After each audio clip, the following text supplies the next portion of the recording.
আজকে আমাদের আলোচনার বিষয়বস্তু হচ্ছে নেট্রাম্বিউর। নিশ্চয়ই আমরা সবাই জানি যে এটি আমাদের নিত্য প্রয়োজনীয় যে খাবারের লবণ সেটি থেকেই তৈরি। লবণের একটা আত্মকাহিনী আছে, নিজের একটা গল্প আছে, সেই গল্পটা যদি সময় পাই পরে শোনাবো। আসলে ওষুধ ওই লিখতে গিয়ে অনেক বড় হয়ে যায়। আমি একটা বই লিখতেছি কিন্তু যেটাই লিখি ওটাই বড় হয়ে যায়, ছোটো হয় না। তো এই জন্য সময় লাগে অনেক বেশি। যেহেতু আলোচক থাকে অনেক সময় পাওয়া যায় না, ওই সংক্ষেপে মূল কথা বলতে গিয়ে অনেক কথা ছুটে যায়। আমি ওষুধ নিয়ে আলোচনা করার আগে দুটো ছোট কথা আপনাদের সাথে শেয়ার করব, তারপরে নিশ্চয়ই আলোচনা করব। একটা ছবি আমি দিয়েছি, দেখেন। কালো কিন্তু একজন সুন্দরী মহিলার ছবি, আর একজন ফর্সা এবং সুন্দরী। একটা প্রশ্ন আছে আপনাদের কাছে, তারপরে আমি আলোচনায় আসব। দেখেন, কালো কিন্তু সুন্দর, ফর্সা এবং সুন্দর। তো যিনি কালো এবং সুন্দর তাকে কি বলবো, আর যিনি ফর্সা এবং সুন্দর তাকে কি বলবো? আমরা তাকে কি বলি? অডিয়েন্স থেকে যদি একজন বলেন। যিনি ফর্সা এবং সুন্দরী তাকে আমরা বলি রূপবতী, কিন্তু যিনি কালো এবং সুন্দরী তাকে আমরা বলি মায়াবতী। দুজনেই সুন্দর হলো, দেখেন ওর চেহারায় একটা মায়া আছে। আমি বলিনি যে আপনারা কালো কালো বউ বিয়ে করে, মানে কালো পাত্রী বেছে বেছে নিয়ে আসেন। তাহলে ফর্সা এবং সুন্দর যিনি তিনি রূপবতী, কিন্তু কালো এবং সুন্দরী যিনি তিনি মায়াবতী। বোঝা গেছে? আপনারা তো প্রায় বোধহয় দক্ষিণ অঞ্চলের মানুষ, ইলিশের খুব কাছাকাছি এলাকার মানুষ। ইলিশের সাথে আপনাদের একটা ভালো সম্পর্ক। আমি একবার বরিশালে গিয়ে জিজ্ঞাসা করছিলাম, এই যে আপনারা ইলিশ খুব মজা করে খান, ইলিশ শব্দের অর্থ কী? বরিশালের কেউ বলতে পারে নাই। 1200 শতকের দিকে, আজ থেকে বোধহয় কত, তাহলে 800-900 বছর আগের ঘটনা। পণ্ডিত জিমুদ বাহন নামে একজন পণ্ডিত হিন্দু ভদ্রলোক, উনি এই ইলিশ মাছের নামকরণ করে গেছিলেন। তার আগে অন্য নাম ছিল ইলিশ, ইল যোগ ইস। ইল মানে পানির মধ্যে, আর ইস হচ্ছে রাজা। পানির মধ্যে রাজা, আমরা বলি মাছের রাজা ইলিশ, তো কথাটা ওইখান থেকে এসছে। ইল ইস, ইল মানে পানির মধ্যে, আর ইস মানে রাজা। পানির রাজা বা পানির মধ্যে যিনি রাজা তিনি হচ্ছেন ইলিশ। এই যে দুটো কথা বললাম কারণ আছে, এই রূপবতী আর মায়াবতীর কথা বলছি কারণ আছে। আমরা এখন রূপের দিকে বেশি দৌড়াই, চমকের দিকে বেশি দৌড়াই, অহোমিওপ্যাথির দিকে বেশি দৌড়াই। যেখানে একটু চমক আছে সেখানে দৌড়াই, বিশুদ্ধতার দিকে আমরা দৌড়াই না। এটা আমাদের জন্য বড়ই দুঃখজনক। পৃথিবীর সমস্ত বড় বড় পণ্ডিত যারা ডক্টরেট করে পরে হোমিওপ্যাথিতে এসছেন, ইভেন ভারতবর্ষের সবচেয়ে বড় পণ্ডিত যিনি এফআরসিএস করা মানুষ, তিনি হোমিওপ্যাথিতে এসছেন এফআরসিএস করার পরে। কেউ বুঝে নাই একটা ওষুধ দিয়ে দুনিয়ার সব রোগের চিকিৎসা চলে, 5টা 10টা দিয়ে সব চলে। নতুন পৃথিবীতে পণ্ডিত আবিষ্কার হয়েছে, অর্গানন ফেলে দিবেন, ম্যাট্রেমেটিকা ফেলে দিবেন, সব ফেলে দিবেন। যত পণ্ডিত ছিলেন পৃথিবীর সব মূর্খ, গণ্ডমূর্খে পরিণত হয়ে গেছে। উনি একমাত্র পণ্ডিত, উনি সব ফেলে দিয়ে 10টা ওষুধ দিয়ে চিকিৎসা করবে। হোমিওপ্যাথি আর হোমিওপ্যাথিক দুটো শব্দের অর্থ আলাদা না? হোমিওপ্যাথি সদৃশ বিধান, হোমিওপ্যাথিক সদৃশ বিধান অনুযায়ী। সদৃশ কিসের? রোগের সাথে ওষুধের, না কিসের? রোগ লক্ষণের সাথে ওষুধ লক্ষণের সদৃশ। তা আপনি মাত্র 10টা ওষুধ রেখে সব ফেলে দিলেন। আমি যদি 10টার মধ্যে না পড়ি, আপনি গায়ের জোরে একটা দিবেন, তাতে কী হবে? সদৃশ হবে? হবে না। অন্য চিকিৎসা পদ্ধতিতে ভুল চিকিৎসা হলে একটার পরিবর্তে আরেকটা দিলে রোগ চাপা পড়ে, আমরা এই কথাটা স্বীকার করি। হোমিওপ্যাথিতেও চাপা পড়ে, নীলমণি ঘটকের দর্শন বই পড়েন, হোমিওপ্যাথিতেও চাপা দেওয়া চিকিৎসা আছে। কখন? যদি সেটি সদৃশ না হয়। অন্য পদ্ধতিতে রোগ চাপা পড়লে কি হয়? আরেকখান রোগের জন্ম হয়, সেটা কিডনি হতে পারে, অন্য কিছু হতে পারে। তাহলে আপনি জেনে শুনে একটা অর্গান ড্যামেজ করছেন, পরকালে দায়ী থাকবেন না? থাকবেন। এইরকম বিভ্রান্তিতে পা দিয়েন না। পৃথিবীর সমস্ত বড় বড় পণ্ডিতেরা বলে গেলেন সদৃশ মতে চলতে হবে। এত ওষুধ দিয়ে আমরা সদৃশ করতে হিমশিম খাই। প্রথমে উনি আবিষ্কার করলেন একখান দিয়ে করবেন, শুধু ক্যালকেরিয়া ফস। কিছুদিন পরে চাই না, কিছুদিন পর আরেকখান বার চলে, এখন 10খানে এসেছে। শুদ্ধ হবেন কিন্তু সময়ে এসে হবেন, এখন হবেন না। তাহলে শুদ্ধ হতে বললে সে কী বলে জানেন? একজন ভদ্রলোক হুন্ডা চালিয়ে যাচ্ছে, তো হঠাৎ করে তার মাথা চুলকেছে। মাথা চুলকালে পরে সে হুন্ডাটা ব্রেক করেছে, তো মাথায় একটা হেলমেট থাকে, লোহার বা শক্ত কিছুর হেলমেট থাকে না? তো হুন্ডাটা ব্রেক দিয়ে সে মাথা চুলকাচ্ছে, হেলমেটের ওপর দিয়ে চুলকাচ্ছে, হেলমেট খুলে না। তা একজন জিজ্ঞাসা করছে, ভাই আপনি কি করেন? কয় মাথা চুলকাচ্ছি। তো কয় হেলমেটটা খোলেন, হেলমেটের ওপর দিয়ে কি মাথা চুলকানো যায়? রাগ হয়েছে, বলছে যাই। তো বলছে, দূর ভাই, আপনি কি বোকা শোকা মানুষ নাকি? না ব্যাকক্যাল, এই ব্যাকক্যাল করছে দেখে তার রাগ হয়েছে। বলছে আপনার যখন পাছা চুলকায় আপনি কি প্যান্ট খুলে চুলকান না প্যান্টের ওপর দিয়ে চুলকান? ওই হেলমেটওয়ালা এখন প্রশ্ন করছে। তো এই ভদ্রলোক বলছে কেন প্যান্টের ওপর দিয়ে চুলকায়? বলছে আপনি প্যান্টের ওপর দিয়ে পাছা চুলকান, আপনি বোকা হন না, আমি হেলমেটের উপর দিয়ে চুলকাইছি তো আমি বোকা হয়েছি। তো প্যান্ট আর হেলমেট কি এক জিনিস? প্যান্ট একটা নরম জিনিস, সেটার উপর দিয়ে চুলকালে চুলকানিটা অনুভূতিটা কাজে লাগে, চুলকায় আপনার প্রয়োজনটা মিটে, কিন্তু হেলমেটের উপর দিয়ে কি প্রয়োজন মিটবে? এখন কিছু অপহোমিওপ্যাথি এসেছে, তাদেরকে যদি আপনি বলেন যে ভাই হেলমেটের উপর দিয়ে মাথা চুলকালে কি হেলমেট একটু খুলেন, আপনাকে এমন একটা প্রশ্ন করবে অপদস্থকর প্রশ্ন, প্যান্ট খুলে পাছা চুলকাতে বলবে। তার মানে তাদের কাছে কোনো যুক্তি নাই, তারা অযৌক্তিক কথা বলবে, কঠিন কথা বলবে, আপনাকে অপদস্থ করবে। স্যার ও সাউন্ড বেশি লাগবে, সাউন্ড একটু বাড়াতে হবে জুয়েল। তো যাই হোক আমি আলোচনায় আসি।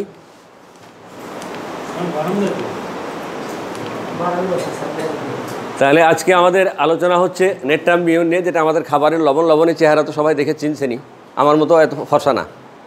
আমার মতো কি ফর্সা লবণ? কেউ কয় না কথা, যাই ধন্যবাদ, তাও কেউ সাহস করে কইছেন। সমুদ্রের তীরে লবণের কিছু ক্ষেত্র থাকে, সমুদ্রে পানি জোয়ার ভাটায় আসে বা কোনোভাবে নিয়ে আসা হয়, এখন সিস্টেম করে নিয়ে আসা হয়। তারপরে আমরা যেভাবে ওই যে বিভিন্ন জাতের চারা ধানের চারা করি না, ফিল্ড তৈরি করি, ওভাবে ফিল্ড তৈরি করে ঘিরে দেয়, পানি ওখানে কিছুটা ঢুকিয়ে নেয়, পরে কয়েকদিন রেখে দেয়, পানিটা বাতাসে উড়ে গেলে পরে যেটুকু লবণের অংশ সেটুকু শুকিয়ে যায়, সেটুকু পরে জড়ো করে একখানে করে ঢাকায় পাঠায় প্রসেস করে লবণ করা হয়। আমি আপনাদের একটু দেখানোর জন্য আর কি ছবিটা নিয়ে এসেছি, বিস্তারিত আলোচনায় যাব না। লবণ হয়ে গেছে, এখন এটাকে ঢাকা পাঠাবে আপনাদের খাবারের উপযোগী করে তৈরি করার জন্য। যখন আপনার ঘরে কোনো পেশেন্ট আসবে তখন আপনি পেশেন্টটাকে দেখে চিনবেন কীভাবে? আমরা ট্রিটমেন্ট করার সময় তিনটে জিনিস খুব ফলো করি: দর্শন, জিজ্ঞাসন এবং অভিজ্ঞান। রুগী আমরা দেখি, জিজ্ঞাসা করি এবং আমাদের অভিজ্ঞতাটাকে আমরা কাজে লাগাই। তো রুগী যদি আমার ঘরে ঢুকে, রুগীর চেহারায় আমি জানি না নেট্রামের রুগী পাতলা না মোটা, আমার মতো সুন্দর নাকি আপনাদের মতো অসুন্দর, তা তো জানি না, এটা কিছু তো সেই কিছুটা দেখে চিনতে হবে। তো নেট্রামিউরের রুগীর চেহারা কেমন? নেট্রামিউরের রুগীরা এরকমই পাতলা সাতলা, বিশেষ করে তার গলাটা মনে হয় একেবারেই শুকিয়ে গেছে, পিছনটা বিশেষ করে শুকিয়ে যাওয়ার জন্য সামনের এই যে কণ্ঠা আছে হাড্ডি, এই হাড্ডিটা উঁচা হয়ে যায়। প্রপার ছবি পাওয়া যায় না, ইন্টারনেট থেকে নামানো ছবি। তো এই যে দেখছেন না, খেয়াল করেন, এই যে এই দুটো উঁচু হয়ে যায়, বিশেষ করে গলা শুকা বলতে পিছন দিকটা বেশি শুকায়, যে কারণে সামনের দিকের এই হাড্ডিটা উঁচু হয়ে যায়। নেট্রামিউরের রুগীরা বেশ পাতলা সাতলা চিকন, তবে লাইকোপোডিয়ামের মতো তার নিচের দিকটা, নিচের অংশটা একটু মোটা, কিন্তু উপরের অংশ চিকন, বিশেষ করে গলাটা বেশি চিকন। আমাদের অঞ্চলে, আমি একজন ইন্ডিয়ান ভদ্রলোকের বই পড়ছিলাম, আমাদের অঞ্চলে পাওয়া যায়, যেটা দিয়ে আগে ঝাড়ু দিত, খড়ের ঝাড়ু ছিল আগে, এখন তো আধুনিক এসে গেছে। এই খড় দিয়ে যেন তার গলাটা কাটা যাবে, এরকম একটা রসাত্মক মন্তব্য করা হয়েছিল। এরকমই পাতলা সাতলা। যারা ব্যাচেলার মানুষ ভাববেন না যে পাত্রীর ছবি না, নেট্রামিউরের ছবি। অরিজিনালি বোঝা যাচ্ছে, দেখেন এইরকম নেট্রামিউরের রোগীর কণ্ঠটা একবারে শুকনা, হাড্ডিটা বুকে কণ্ঠের উঁচু হয়ে থাকে। নেট্রামিউরের রোগীদের শরীর তেলতেলে হয়ে থাকে। তার একটা ব্যাখ্যা আছে, কিন্তু অনেক সময় লাগবে, ব্যাখ্যা আমি না গেলাম কেন তেলতেলে। অকালে তাদের চামড়া খানিকটা কুচকিয়ে যায়, দেখে মনে হয় বয়সের তুলনায় অনেক বয়স, বৃদ্ধ মনে হয়, ছোটো বাচ্চাদেরও মনে হয়, না জানি কত বয়স। আমি জাস্ট বোঝানোর জন্য, একটা সাইড খানিকটা কম, একটা সাইড বেশি, চামড়া কুচকানো, বৃদ্ধের মতো হয়ে যায়, অনেকটা অ্যাব্রোটানেমের রোগীর মতো। ছোটোবেলায় শিশুরা কেউ রিজার্ভ থাকলেও কেউ চঞ্চলও থাকে, বেশ দুরন্ত, সারাক্ষণ এটা ওটা করতে থাকে। কারণ কি? নেট্রাম তো সোরা কি একটু চঞ্চল, তো একটু চঞ্চল না, যে কারণে নেট্রামের রুগীরা চঞ্চল থাকে। তবে কখনও যদি কোনো কারণে হোঁচট খায়, কষ্ট পায়, ব্যথা পায়, নেট্রামিউরের লেয়ার তৈরি হয় কিভাবে? যদি কখনো হৃদয়ে ব্যথা পায়, মনে ব্যথা পায়, তখন নেট্রামিউরের লেয়ার তৈরি হয়। সাথে সাথে হয় না, প্রথমে ইগনেশিয়া, পরে এটা ক্রনিক হলে, পুরাতন হলে তখন নেট্রামে যায়। দেখেন রিজার্ভ হয়ে গেছে, ভদ্রলোকের মনে কোনো ধরনের কষ্ট হয়েছে। নেট্রামের রুগীরা কষ্ট পেলে কিন্তু রিজার্ভ হয়ে যায়। কি হয়ে যায়? রিজার্ভ হয়ে যায়, নিস্তব্ধ হয়ে যায়, মনমরা হয়ে যায়। কেন বলেন তো?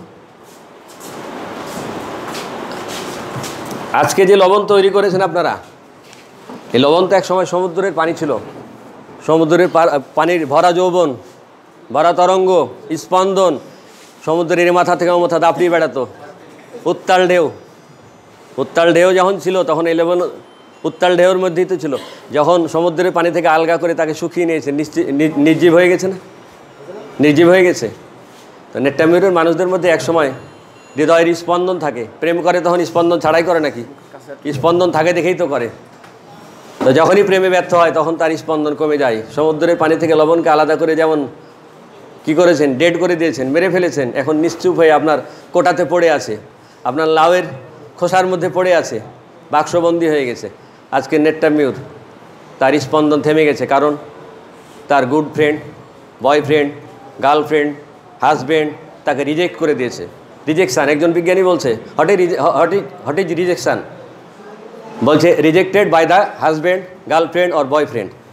কারো দ্বারা যখন সে কী হয়, রিজেক্ট হয়ে যায়, বাদ হয়ে যায়, তাকে যখন ত্যাগ করে তখন সে কী হয়ে যায়, রিজেক্ট হয়ে যায়। রিজেক্ট হয়ে গেলে সে কী হয়, রিজার্ভ হয়ে যায়। হোমিওপ্যাথিকে জানতে গেলে রিজেক্ট কী, রিজেকশান কী, এগুলো আমাদের জানতে হবে, সেটা আলোচনায় আসবো। দেখেন, নেট্টামিউরের মানুষরা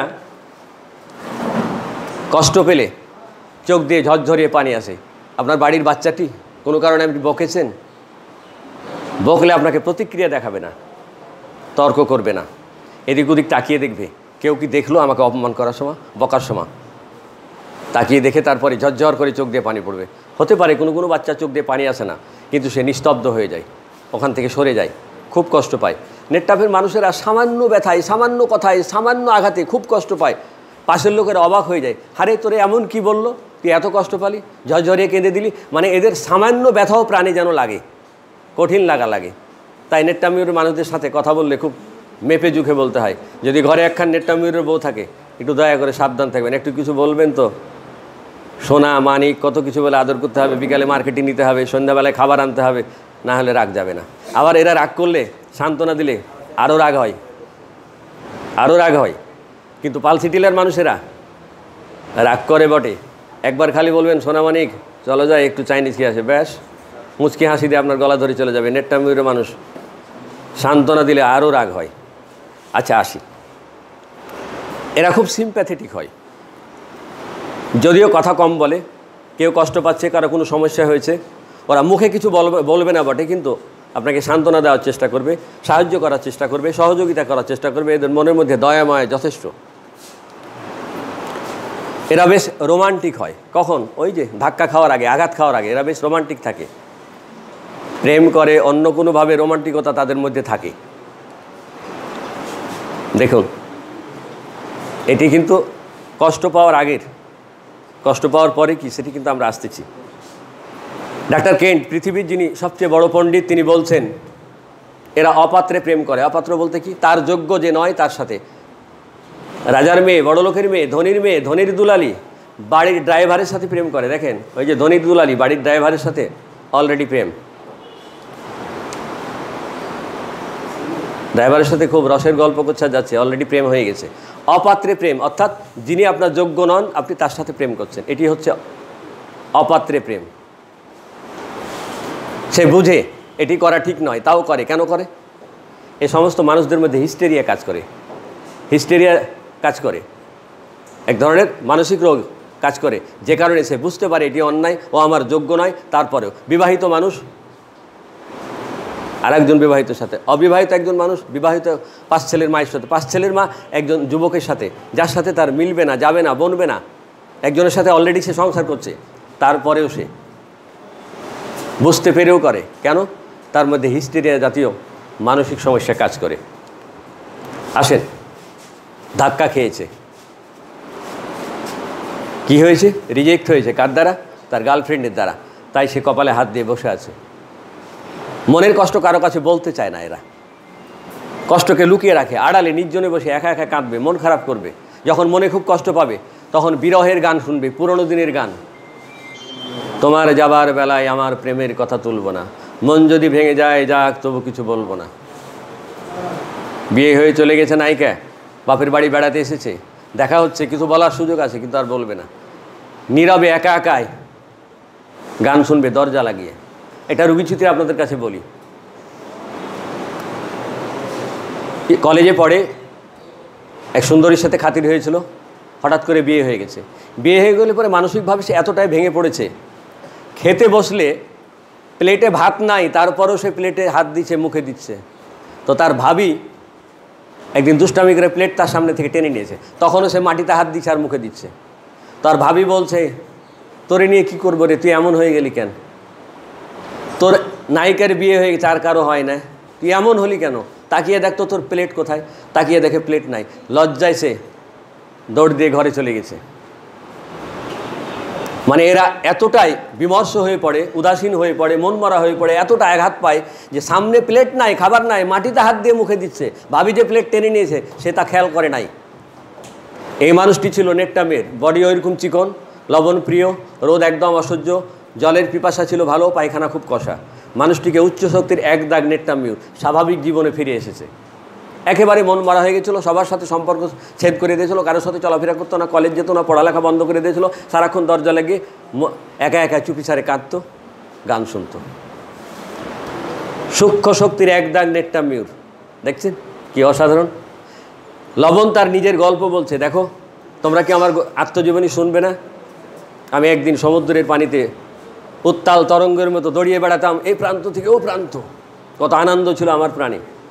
তোমরা কৌশল করে আমাকে ডাঙায় তুলে এনে শুকিয়ে আমার নাম দিয়েছ লবণ, আদর করে রান্নাঘরে রেখেছিলে। এতদিন আমি তোমাদের নানান খাবারের সাথে জিহ্বায় স্বাদ দিতাম। হঠাৎ করে অনেক পরে জার্মানির একজন মহাজ্ঞানী মহাপণ্ডিত চিকিৎসা বিজ্ঞানী এসে আমাকে ল্যাবে নিয়ে পরীক্ষা নিরীক্ষা করে প্রুভিং করে তোমাদের কল্যাণের জন্য তৈরি করলেন একটি ওষুধ, নাম দিলেন নেট্টা মিউর। এখন আমি নতুন নামে নেট্টা মিউরের নামে পরিচিত। এতদিন তোমরা আমাকে তালের খোসায়, ডগায়, পাতিলে, মাটির পাত্রে রাখতে। উনি যে পৃথিবীর শ্রেষ্ঠ মানুষ তার প্রমাণ দেখো, আমারে ডগায়, পাত্রে, মাটির পাত্রে, প্লাস্টিকে রাখতে। আজকে আমি ল্যাবরেটরিতে থাকি, বড় বড় হসপিটালে থাকি, তোমাদের মতো নামি দামি ডাক্তারের চেম্বারে থাকি। মহৎ মানুষ আমাকে সম্মান দিয়েছে, আমিও চেষ্টা করি সেই মানুষটির সম্মান রক্ষা করে। অসংখ্য মানুষের জীবন, যাদের জীবন শ্মশানে পরিণত হয়ে যাচ্ছে, তাদেরকে আমি স্বাভাবিক জীবনে ফিরিয়ে আনার চেষ্টা করি। লবণের আত্মকাহিনী স্যার দেখেন, ওই যে বিরহের গান শুনছে আর কাঁদছে, মন খারাপ করে বসে আছে। হ্যাঁ, যদি স্বামীর দ্বারা সে কী হয়, রিজেক্ট হয়ে যায়, স্বামী তাকে ত্যাগ করে, সবার সাথে সে একটা কি করে, বিল্ড অ্যারাউন্ড দ্য অল, চারিদিকে একটা অল তৈরি করে। কিসের অল? আবেগের অল। কারোর সাথে সে মিশতে চায় না। কিন্তু বাবা মা কিংবা বাচ্চাদের সে আদর করতে ভুলে না। মানে যদি কখনো মনের কষ্ট হয়, কোনো বিবাহিত নারী যদি সংসার ত্যাগ করে চলে আসতে হয়, সবার থেকে সে আলাদা করে ফেলে নিজেকে, রিজার্ভ হয়ে যায়। কিন্তু বাবা মার সংসারে এসে বাবা মার খেদমত করে আর বাচ্চার খেদমত করে।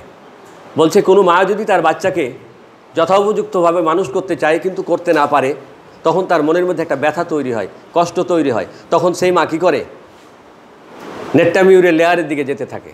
বলছে একটা বাচ্চা বাবা মা ছাড়া বড় হয়েছে, বাবা মার আদর পায় নাই, সোহাগ পায় নাই, তার মনের মধ্যে একটা ব্যথা এবং কষ্ট, দীর্ঘদিনের ব্যথা। এই মানুষটিও যখন বড় হবে বাচ্চাটি, তখন সে নেট্টা মিউর লেয়ার বহন করবে। আপনি কেস টেকিং করার সময় পাবেন, বাবা তোমার নাম কি, তোমার কী সমস্যা, বাবা মা কী করে, তখন বলবে ছোটোবেলায় বাবা মাকে হারিয়েছি, বহু কষ্টে মানুষ হয়েছি, আমার মনের মধ্যে না অনেক কষ্ট। নেট্টা মিউর।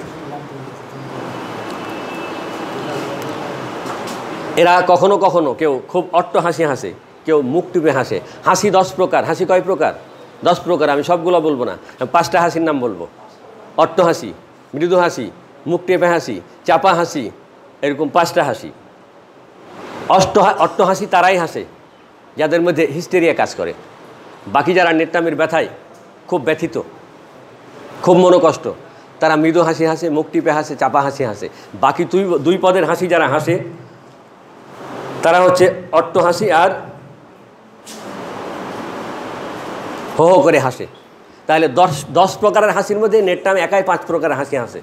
নেট্টাম মিউর যে আমি বললাম শুরুতে খুব বড় ওষুধ, বুঝছেন? 10 পদের হাসির মধ্যে 5টা সে দখল করে রাখছে। স্যার এগুলো একটু মজার বিষয়, কিন্তু মনে রাখা উচিত। হাসি কত প্রকার আমরা তাও কিন্তু জানি না, কেউ জানি না। এরা চোর ডাকাতের খুব ভয় পায়। আবার চোর ডাকাতের স্বপ্নও দেখে। তবে একজন বড় পণ্ডিত বলছেন, ডাক্তার গাটম্যান সম্ভবত হ্যানিম্যানের প্রিয় শিষ্য ছিলেন, উনি বলছেন যে চোর ডাকাতের স্বপ্ন আমি পাই নাই। যেমন অনেক পণ্ডিত বলছে জ্বরে উচ্চ জ্বরে নেট্টাম্বিউর ব্যবহার করতে নাই, কিন্তু ডাক্তার পি শঙ্করন বলছেন উচ্চ জ্বরে নেট্টাম্বিউর ব্যবহার করলে কোনো সমস্যা হয় না। অর্থাৎ সব শাস্ত্রে কিছু দুরকম কথা আছে, বিরোধ কথাবার্তা থাকে, সবটাই প্রুভিংয়ে হয়তো পাওয়া গেছে, না হলে ক্লিনিক্যাল প্রুভিংয়ে। এরা মানসিকভাবে এতটাই লাজুক, প্রস্রাবের যদি বাড়াত হয় মানুষের সামনে প্রস্রাব করতে পারে না, দু এক ফোঁটা প্রস্রাব বের হয়ে যাবে, চেপে ধরে থাকবে। দেখেন প্রস্রাব এতটাই চাপ ধরেছে, চাপ দিয়ে ধরে আছে, কিন্তু মানুষের সামনে প্রস্রাব করতে পারছে না। এরা মানুষের সামনে প্রস্রাব করতে খুব লজ্জা পায়, করতে পারে না, কিন্তু মানুষের সামনে পায়খানা করতে পারে না, সেটি আলাদা একটি ওষুধ। আসেন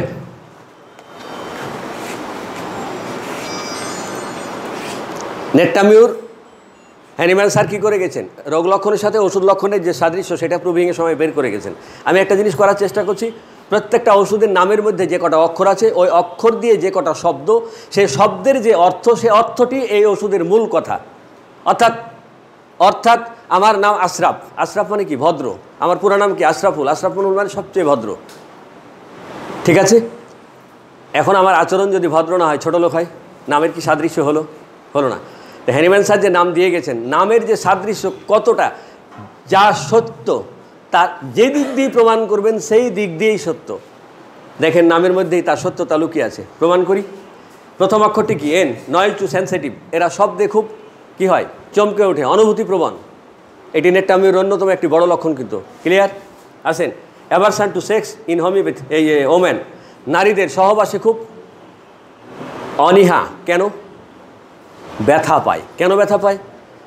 লবণে সোডিয়াম আছে, সোডিয়াম কি করে, মানুষের শরীরে তরল পদার্থ সামঞ্জস্য বিধান করে, কিন্তু সোডিয়ামের যদি বাড়তি বা ঘাটতি হয়ে যায় তখন কি হয়, তরল পদার্থর সে সামঞ্জস্যটা আর বজায় থাকে না, যে কারণে কি হয়, দিন দিন এরা শুকিয়ে যায়, রক্তের ঘনত্ব কমে যায়, শরীর শুকিয়ে যায়, হাড্ডি শুকিয়ে যায়।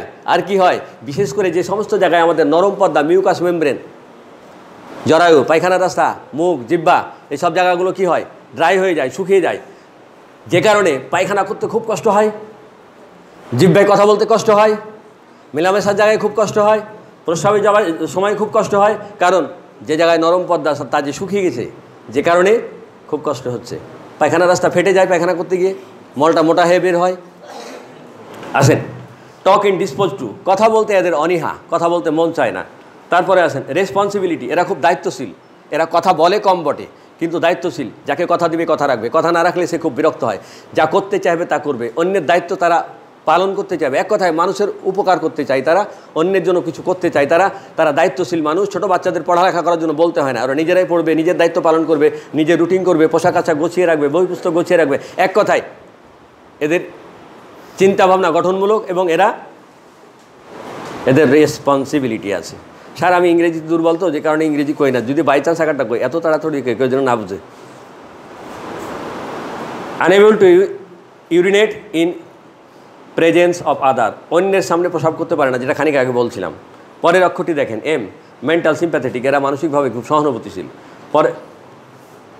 তারপরের অক্ষরটি কি? এম, মোরাস, খুব বিষণ্ণ থাকে। পরের অক্ষরটি কি? ইউ, আনস্যাটিসফাইড টু কনসোলেশন, সান্ত্বনা দিলে এরা খুব বিরক্ত হয়। সান্ত্বনা চাই বটে, কিন্তু সান্ত্বনা দিলে সে বিরক্ত হয়। পালসিটিলা সান্ত্বনা চাই, সান্ত্বনা দিলে সে খুশি হয়। তারপরেরটি কি? আর, রিজার্ভ, গম্ভীর প্রকৃতির। কেন গম্ভীর হয়? ওই যে মনে ব্যথা পেয়েছে, তারপরের থেকে তারা গম্ভীর হয়ে গেছে। এখন আমরা আসি, এরা খোলা বাতাস খুব পছন্দ করে, পালসিটিলার মতো অনেকটা। গরম একদম অসহ্য এরা। নেট্টামিউর কি গরম কাতর তো, কখনো কখনো শীত কাতরও। গরম কাতরের বেলায় এরা হচ্ছে ফার্স্ট গ্রেডের, আর শীত কাতরের বেলায় এরা হচ্ছে সেকেন্ড গ্রেড। এরা খোলা বাতাস খুব পছন্দ করে, তাই দেখেন খোলা বাতাসে মহিলা গিয়ে বাতাস খাচ্ছে। সূর্যের তাপ একদম অপছন্দ। আমি একটা সূর্যের ছবি আনার চেষ্টা করেছি, কিন্তু প্রপার আসে নাই। সূর্যের তাপ অপছন্দ খুব, সূর্যের তাপ আর একদম সহ্য করতে পারে না। যে কোনো রোগ তাদের সূর্যের তাপে বাড়ে, বিশেষ করে বেলা 10টা 11টা থেকে বিকাল পর্যন্ত, যে টাইমটা সূর্যের তাপ থাকে, এরা এই সময়টায় খুব কষ্ট পায় বা এদের রোগ বাড়ে। আসেন, এরা রৌদ্রের মধ্যে ছাতা ছাড়া চলতেই পারে না। যদি এমন হয় ছাতা নাই, হাতের কাছে একটা কাপড় আছে, একটা বই পুস্তক, স্কুলের ছাত্রছাত্রী বই পুস্তক দিয়ে মাথা ঢাকবে। যদি কিচ্ছু না থাকে অন্তত হাত দিয়ে মাথা ঢাকবে, বলবে ডাক্তারবাবু আমার না রোদ একদম অসহ্য, কিচ্ছু না থাকলে আমি হাত দিয়ে অন্তত মাথাটা ঢেকে হাঁটি। আমাদের সম্মানিত বড় ভাই কি ঘুমাচ্ছেন? প্রতি মিনিট 5 টাকা করে লাগবে, ভাইবে চিন্তা ঘুমান স্যার, একজন মিনিট কাউন্ট করেন। হ্যাঁ, এরা গোসল খুব পছন্দ করে, বিশেষ করে ঠান্ডা জলে গোসল করতে খুব ভালো লাগে, ঠান্ডা পানি তাদের খুব পছন্দ। কেন জানেন? নেট্টামিউর লবণ তার আত্মকাহিনীতে বলছে যে আমার ঠান্ডা পানি কেন ভালো লাগে, ঠান্ডা পানি খেতে কেন ভালো লাগে, গোসল করতে কেন ভালো লাগে, তোমরা কি জানো? আমি যে দীর্ঘদিন সমুদ্রে ঠান্ডা জলে ছিলাম, তাই ঠান্ডা জল আমার খুব ভালো লাগে, ঠান্ডা জল খেতেও ভালো লাগে, গোসল করতেও ভালো লাগে। আর রোদ আমি সহ্য করতে পারি না, কেন জানো? আমি যে দীর্ঘদিন ঠান্ডার মধ্যে ছিলাম, তোর মা আমাকে গরমে নিয়ে এসে রেখেছো, আমার খুব কষ্ট হয়। হ্যাঁ, বেশি ঠান্ডা যেমন সহ্য করতে পারে না, বেশি গরমও সহ্য করতে পারে না, তবে অ্যাভারেজে বেশিরভাগ গরমই সহ্য হয় না। কারো কারো ক্ষেত্রে ঠান্ডা লাগার প্রবণতা যখন এসে যায়, তখন শীতকালে একটু উষ্ণ জলে গরম করতে পছন্দ, গোসল করতে পছন্দ, কিন্তু এর অ্যাভারেজে সবসময় ঠান্ডা জলে গোসল পছন্দ করে। ঠান্ডা পানি ম্যাডাম দেখছেন ডক ডক ডক ডক করে খাচ্ছে, ঠান্ডা পানি তাদের খুব পছন্দ। হ্যাঁ, এতদিন আমরা শুনে এসেছি মানচিত্রের মতো জিহ্বা, কিন্তু মানচিত্রের মতো জিহ্বা আমরা কয়জন দেখেছি? ম্যাপের মতো জিহ্বা কয়জন দেখেছি? আজকে আপনাদের জন্য একটা জিহ্বা এনেছি, চাইলে রেখে দিতে পারেন। ঠিক এইরকম জিহ্বাটি, এইরকম একেবারে দেখার মতো জিহ্বা, মনে রাখার মতো জিহ্বা। জিহ্বা দেখলে নেট্টামিউর ভয় লাগে। হ্যাঁ, কোনো ম্যাক্সিমাম বইয়ে লেখা আছে যে ঠোঁটের মিডিলটা ফাটা, এক ঠোঁটের, কিন্তু একজন বড় মাপের পণ্ডিত বলছে যে ন, 2 ঠোঁটের মাঝখানটাই ফাটা, আবার 2 ঠোঁটের কোনাও ফাটা, আবার কারো কারো ঠোঁটে জ্বর ঠুটো হয় যদি কখনো ঘুষঘুষে কিংবা বড় ধরনের জ্বর হয়। মাথা ব্যথায়, তীব্র মাথা ব্যথা এতটা হয় মনে হয় হাতুড়ি দিয়ে পিটাচ্ছে, সাঁড়াশি দিয়ে চেপে ধরে আছে। এসে বলবে ডাক্তারবাবু আমার এত মাথা ব্যথা, মনে হচ্ছে হাতুড়ি দিয়ে পিটাচ্ছে আর সাঁড়াশি দিয়ে চেপে ধরে আছে, আমার জানটা বের হয়ে যাচ্ছে, আর রোদে তো যেতেই পারি না, রোদে গেলে মনে হয় আমার মরণ, আমি আর বাঁচি না, একটু ঠান্ডা পানিতে ধুলে বোধহয় আমার ভালো লাগে। সমস্ত রোগবালাই ঘামে উপশম, কিন্তু সম্ভবত মাথা ব্যথা ঘামে উপশম নয়, একটি ব্যতিক্রম। পায়খানা কষা, এত কষা, পায়খানা করতে গেলে বড় মানুষও কেঁদে দেয়, বাচ্চারা তো ভয়ে বাথরুমে যেতেই চায় না। দেখেন বাচ্চাটা পায়খানা বসেছে, যেন কান্না করছে, বাথরুমে বসলে খুব ব্যথা লাগে, রক্ত আসে, ফেটে যায় পায়খানা রাস্তা, যে কারণে এসে বলবে ডাক্তারবাবু আমি না 2 দিন ধরে বাথরুমেই যাচ্ছি না। কেন বাবা? এত ভয়, এত ব্যথা, আমি ডরে বাথরুমেই যাচ্ছি না, একটু দয়া করে ওষুধ দিন, আমি যেন একটু পায়খানাটা নরম হয়, আমার কষ্টটা কমে যায়। চুলের মধ্যে বা চুলের পাশ দিয়ে চর্মরোগ, এরকম চর্মরোগ কিন্তু আপনারা মাঝে মাঝেই পান, এটির একটি অসাধারণ ওষুধ। চুল জড়িয়ে যায় মেজেরিয়ামের মতো, চুল ঘায়ের পুঁজির সাথে জড়িয়ে যায় বা রসের সাথে জড়িয়ে যায়, হালকা পানি পানি রস বের হয়। অনেক সময় গর্ভবতী মায়েদের হাত পা ফুলে যায়, বা এমনি কোনো তরুণ রোগের পরে হাত পা ফুলে যায়। হাত পা ফুলে যাওয়ার জন্য নেট্টামিউর কিন্তু অসাধারণ একটা ওষুধ, দুর্দান্ত একটি ওষুধ। কোমর ব্যথা, ও কি কোমর ব্যথা ডাক্তারবাবু, আমার প্রাণটা যেন বের হয়ে যায়, সাংঘাতিক কোমর ব্যথা। কোমর ব্যথার জন্য এটি একটি দারুণ ওষুধ। রোগীরা এসে বলবে ডাক্তারবাবু কী বলবো, বহুদিন যাবৎ কোমর ব্যথায় ভুগছি, কোমর ব্যথা যেন আমার নিত্য সঙ্গের সঙ্গী, ও যেন আমার সাথ ছাড়ে না। আমার স্বামী তবুও আমার সাথ ছাড়ে কিছুক্ষণের জন্য, কিন্তু আমার কোমর ব্যথা যেন আমার স্বামীর চেয়েও আপনজন, আমার সাথ ছাড়েই না, আমার বন্ধুর মতো সারাক্ষণ সাথে লেগেই থাকে। আসেন, অনেক সময় দেখবেন কিছু মানুষের নখের গোড়ার চামড়া উঠে যায়, খুব বিরক্ত বোধ করে, খুব কষ্ট পায়, কতটি ছিঁড়বে? অসাধারণ ওষুধ কিন্তু। আসেন, শ্বাসকষ্ট, বিশেষ করে শ্বাসকষ্ট নেট্টামিউরের বিকাল 5টা থেকে সন্ধ্যা 7টা পর্যন্ত, এই টাইমের মধ্যে বেশি বৃদ্ধি হয়। যদিও তার অন্য অন্য রোগ বেলা 10টা থেকে সন্ধ্যা পর্যন্ত বা বেলা 3টা পর্যন্ত। যেমন অন্য অন্য রোগ ঘামে উপশম হলো, মাথা ব্যথা সম্ভবত ঘামে উপশম নয়। ভুল হলে শুধরে দিবেন স্যার, আমি তো মানুষ, ভুল হতেই পারে, আর আমি না দেখে বলতেছি ভুল হতেই পারে। আমার এক বন্ধু ছিল, দুষ্টামি করে বলতো ম্যানেজ মটাল, মানুষ মাত্রই ভুল আছে। ম্যানেজ মটাল মানে কি? মানুষ মরল সিন, উনি দুষ্টামি করে বলতো মানুষ মাত্রই ভুল আছে। তো সরি, হাতের তালুতে আঁচিল, এটির একটা অসাধারণ ওষুধ, ঠিক আছে। আসেন, কিছু পেশেন্ট পাবেন বলবে ডাক্তারবাবু আমি যদি খেতে বসি, বিশেষ করে গরম খাবার কিংবা ঝাল খাবার, আমার মাথাটা ঘেমে যায়, আমার নাকটা ঘেমে যায়, অথবা আমি খেতে বসলে আমার নাক কিংবা মাথা ঘেমে যায়। দেখেন তত্তড়িয়ে ঘাম পড়ছে, খেতে বসেছিল একটু আগেই। লবণ এত পছন্দ, খাবারে লবণ ছিটাচ্ছে, দেখেন ম্যাডামও ছিটাচ্ছে, ওই যে বয়স্ক ভদ্রলোকও ছিটাচ্ছে। লবণ একটু না ছিটালে তার ভালোই লাগে না, লবণ যেন তার সবচেয়ে প্রিয় খাবার। নেট্টামিউর রুগীর কেস টেকিং করার সময় পাবেন, তারা লবণ খুব পছন্দ করে। আপনি ভাবছেন টাটকা করলে আপনাদের দেওয়ার জন্য আনছি, না স্যার, নেট্টামিউর রুগীরা তিতা খুব পছন্দ করে, অর্থাৎ করলার মতো তরকারি, আপনারা উচ্ছে বলেন, করলা খুব পছন্দ করে। কেন করে বলেন তো? ফলের রসে অ্যাসিড আছে যা টক, কিন্তু খনিজ পদার্থের অ্যাসিড কি? তিতা। লবণের অ্যাসিড তিতা, লবণ বেশি খেলেও তিতা লাগে। তাই একজন রসিকতা করে বলছে, সে কারণেই বুঝি লবণের তিতা এত পছন্দ, নেট্টামের তিতা এত পছন্দ। নেট্টামের রুগীরা মাছ খুব পছন্দ করে স্যার। হ্যাঁ, যে কোনো মাছের চেয়ে চিংড়ি মাছ। কিছু আনকমন কথাবার্তা কিন্তু কখনো কখনো কোনো পেশেন্ট এসে বলবে, ডাক্তারবাবু আমি গরুর মাংস পছন্দ করি। রেপার্টরিতে আছে গরুর মাংস পছন্দ করে, খুঁজে পাওয়া যায়? কেন্টের বই নাই।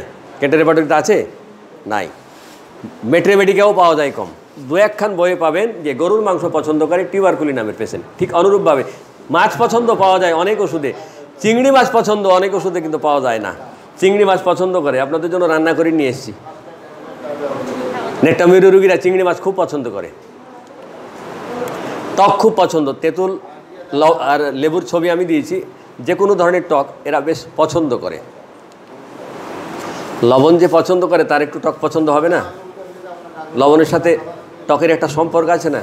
একটু টক পেলে একটু লবণ চাই। দুধ তারা পছন্দ করে। রুটি কেউ পছন্দ করে, কেউ করে না, বেশিরভাগই করে না। তবে এমন পেশেন্টও পাবেন, ডাক্তারবাবু এক সময় না আমার রুটি খুব ভালো লাগতো, কিন্তু এখন আমি একদম অপছন্দ করি। কেউ কেউ বলতে পারে রুটি আমি পছন্দ করি, তবে রুটি অপছন্দটাই নেট্টামিউরের অন্যতম লক্ষণ। আমি আমার লেকচার শেষ করলাম স্লাইডে, আলোচনায় আসি এখন লেকচার শিট দিয়ে। ঠিক আছে? ওকে, থ্যাংক ইউ। বন্ধ। আসুন। কিছু মানুষ আছে যারা উল্টা পাল্টা করতে পছন্দ করে। একসাথে 5টা ওষুধ, সকালবেলা 200 পাওয়ার, বিকালবেলায় সিএম পাওয়ার। যিনি 10টা ওষুধ দিয়ে পৃথিবীর সব রোগের চিকিৎসা করার নতুন পদ্ধতি আবিষ্কার করেছেন, তিনি সকালবেলা দেন 200, দুপুরবেলা দেন 50 সন্ধ্যাবেলা দেন সিএম। নিশ্চয়ই বুঝছেন, আপনাদের এই অঞ্চলে খুব বেশি প্রোগ্রাম করেন উনি, দক্ষিণ অঞ্চলে। একজনকে প্রশ্ন করা হয়েছে, বলো তো বাবা অয়েপ মানে কি? কয় অয়েপ মানে রামধনু। রামধনু বুঝেন? রংধনু, আকাশে যেটা উঠে 7 রঙের। ওটাকে কি বলেন আপনার এই অঞ্চলের লোক? রেইনবো। এই অঞ্চলের লোক রেইনবো বলে, আমরা বলি রামধনু, রংধনুও বলে। তাই একজনকে বলছে অয়েপ মানে কি? বলছে যে রামধনু বা রংধনু। কয় কীভাবে? বলছে অয়েপ মানে বউ। অয়েপ মানে কি? বউ। বাংলায় বউ না? ইংরেজিতে যদি বউ হয় BOW, তাহলে কি? বউ মানে রামধনু। তারে প্রশ্ন করা হয়েছে অয়েপ মানে কি? কয় রামধনু। কয় কীভাবে? অয়েপ মানে বউ, বউ মানে রামধনু, সুতরাং রামধনু। তার যুক্তি তো ঠিক আছে, কিন্তু আসলে কি বউ মানে না অয়েপ মানে রামধনু? আপনারা স্বীকার করেন এটা? করেন? করেন না। ইসমাইল মানে কি? হাসি, মৃদু হাসি। তা একজনকে জিজ্ঞেস করছে ইসমাইল মানে কি? সে বলছে বেহায়া মেয়ে। কয় কীভাবে? কয় ইসমাইল মানে তো হাসি। ইসমাইল মানে কি? ইংরেজিতে ইসমাইল, বাংলায় হাসি। আর ইংরেজিতে যদি হাসি হয়, HUSS হয়, তাহলে কি হয়? বেহায়া মেয়ে। এখন সেই লোকের যুক্তি হলো ইসমাইল মানে যেহেতু হাসি, হাসি মানে বেহায়া মেয়ে, সুতরাং ইসমাইল মানে বেহায়া মেয়ে। উনি ইসমাইল, যেটি মৃদু হাসি, যেটা দেখলে সবাই পছন্দ করে, সেটাকে সে বেহায়া বানাইছে। অর্থাৎ হোমিওপ্যাথিকে বেহায়া বানার জন্য উঠে পড়ে লেগেছে। আর কিছু মানুষ আছে যারা পড়তে রাজি নয়। 10টা ওষুধ দিয়ে যদি সব রোগ সারে, আমার এত বই পড়ার ঠেকাটা কি? বাবার ঘরের পৈতৃক সম্পত্তি পেয়ে গেছেন, 10টা ওষুধ দিয়ে উনি দুনিয়ার রোগে চিকিৎসা করবেন। তাইলে পৃথিবীর এত বড় বড় পণ্ডিতেরা কি কলা গাছ কাটলেন এতদিন ধরে? ওনারা লেখাপড়া জানতেন না?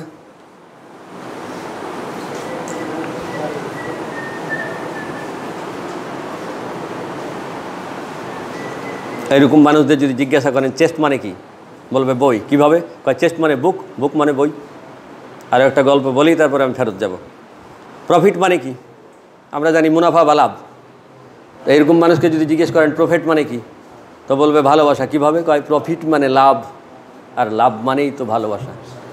বোঝা গেছে? তাহলে তাদের কাছে কিন্তু যুক্তি আছে, প্রফিট মানেও ভালোবাসা হয়।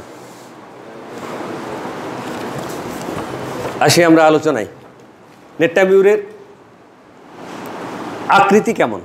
খানিক আগে আমি বলেছি এরা খুব সরু স্বাস্থ্য, চিকন, জীর্ণ শীর্ণ, গলার কাছটা বেশি চিকন, অপেক্ষাকৃত নিচের দিকটা একটু মোটা। তবে একটি কথা মনে রাখবেন, সব ওষুধেরই কিছু ব্যতিক্রমী কথা থাকে। যৌবনে নেট্টামিউর কখনো কখনো মোটাসোটা হতে পারে। যৌবনকালে মোটা হওয়ার একটা প্রবণতা নেট্টামিউরের থাকে। এদের ঘাড় শুকনো হওয়ার জন্য সামনের কণ্ঠাটা বের হয়ে আসে, গলা এবং বুকের পাঁজরগুলি যেন মনে হয় বের হয়ে আসে, মাংস নাই এরকম। তেল তেলে চকচকে চেহারা, সেটা তো খানিক আগে বলেছি। অল্প বয়সেই বৃদ্ধের মতো ছাপ চলে আসে চেহারায়, চামড়ায় যেন মনে হয় তেল মাখানো আছে। প্রত্যেকটা ওষুধের কিন্তু মূল কথা আছে স্যার। একটি ওষুধ অনেক বড় হতে পারে, 10-20 পৃষ্ঠা 50 পৃষ্ঠায়, কিন্তু একটা ওষুধকে আমরা 2-4 কথায় অন্তত চিনবার চেষ্টা করব, মনে রাখবার সাথে, তারপরে বিস্তারিত জানবো, নিশ্চয়ই জানবো।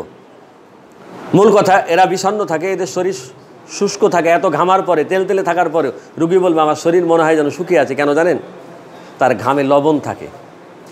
সমুদ্রের পানিতে যারা গোসল করেছেন তারা বলতে পারবেন, সমুদ্রের পানিতে গোসল করে উঠবেন, দেখবেন আপনার শরীর তেলে থাকলেও মনে হবে চচ্চড় হয়ে শুকিয়ে গেছে, কারণ লবণ কিন্তু চামড়াকে শুষ্ক করে দেয়।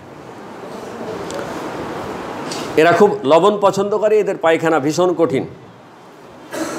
একজন ডাক্তার বলছেন, ডাক্তার বোগার, যে থিন থার্স্টি হোপলেস, তিনখান কথা থাকলে নেট্টামিউর কীরকম? শীর্ণ শরীর, খুব পিপাসা, আনন্দহীন বা আশাহীন জীবন, হোপলেস, তাহলেই নেট্টামিউর দেওয়া যাবে। অন্য একজন পণ্ডিত বলছেন, ডাক্তার গার্নিসি বলছেন, যে লবণের খুব চাহিদা, চর্বি একদম অপছন্দ, চামড়া তেলে, নিচের ঠোঁট যদি ফাটা, তবেই আপনি নেট্টামিউরকে স্মরণ করতে পারেন।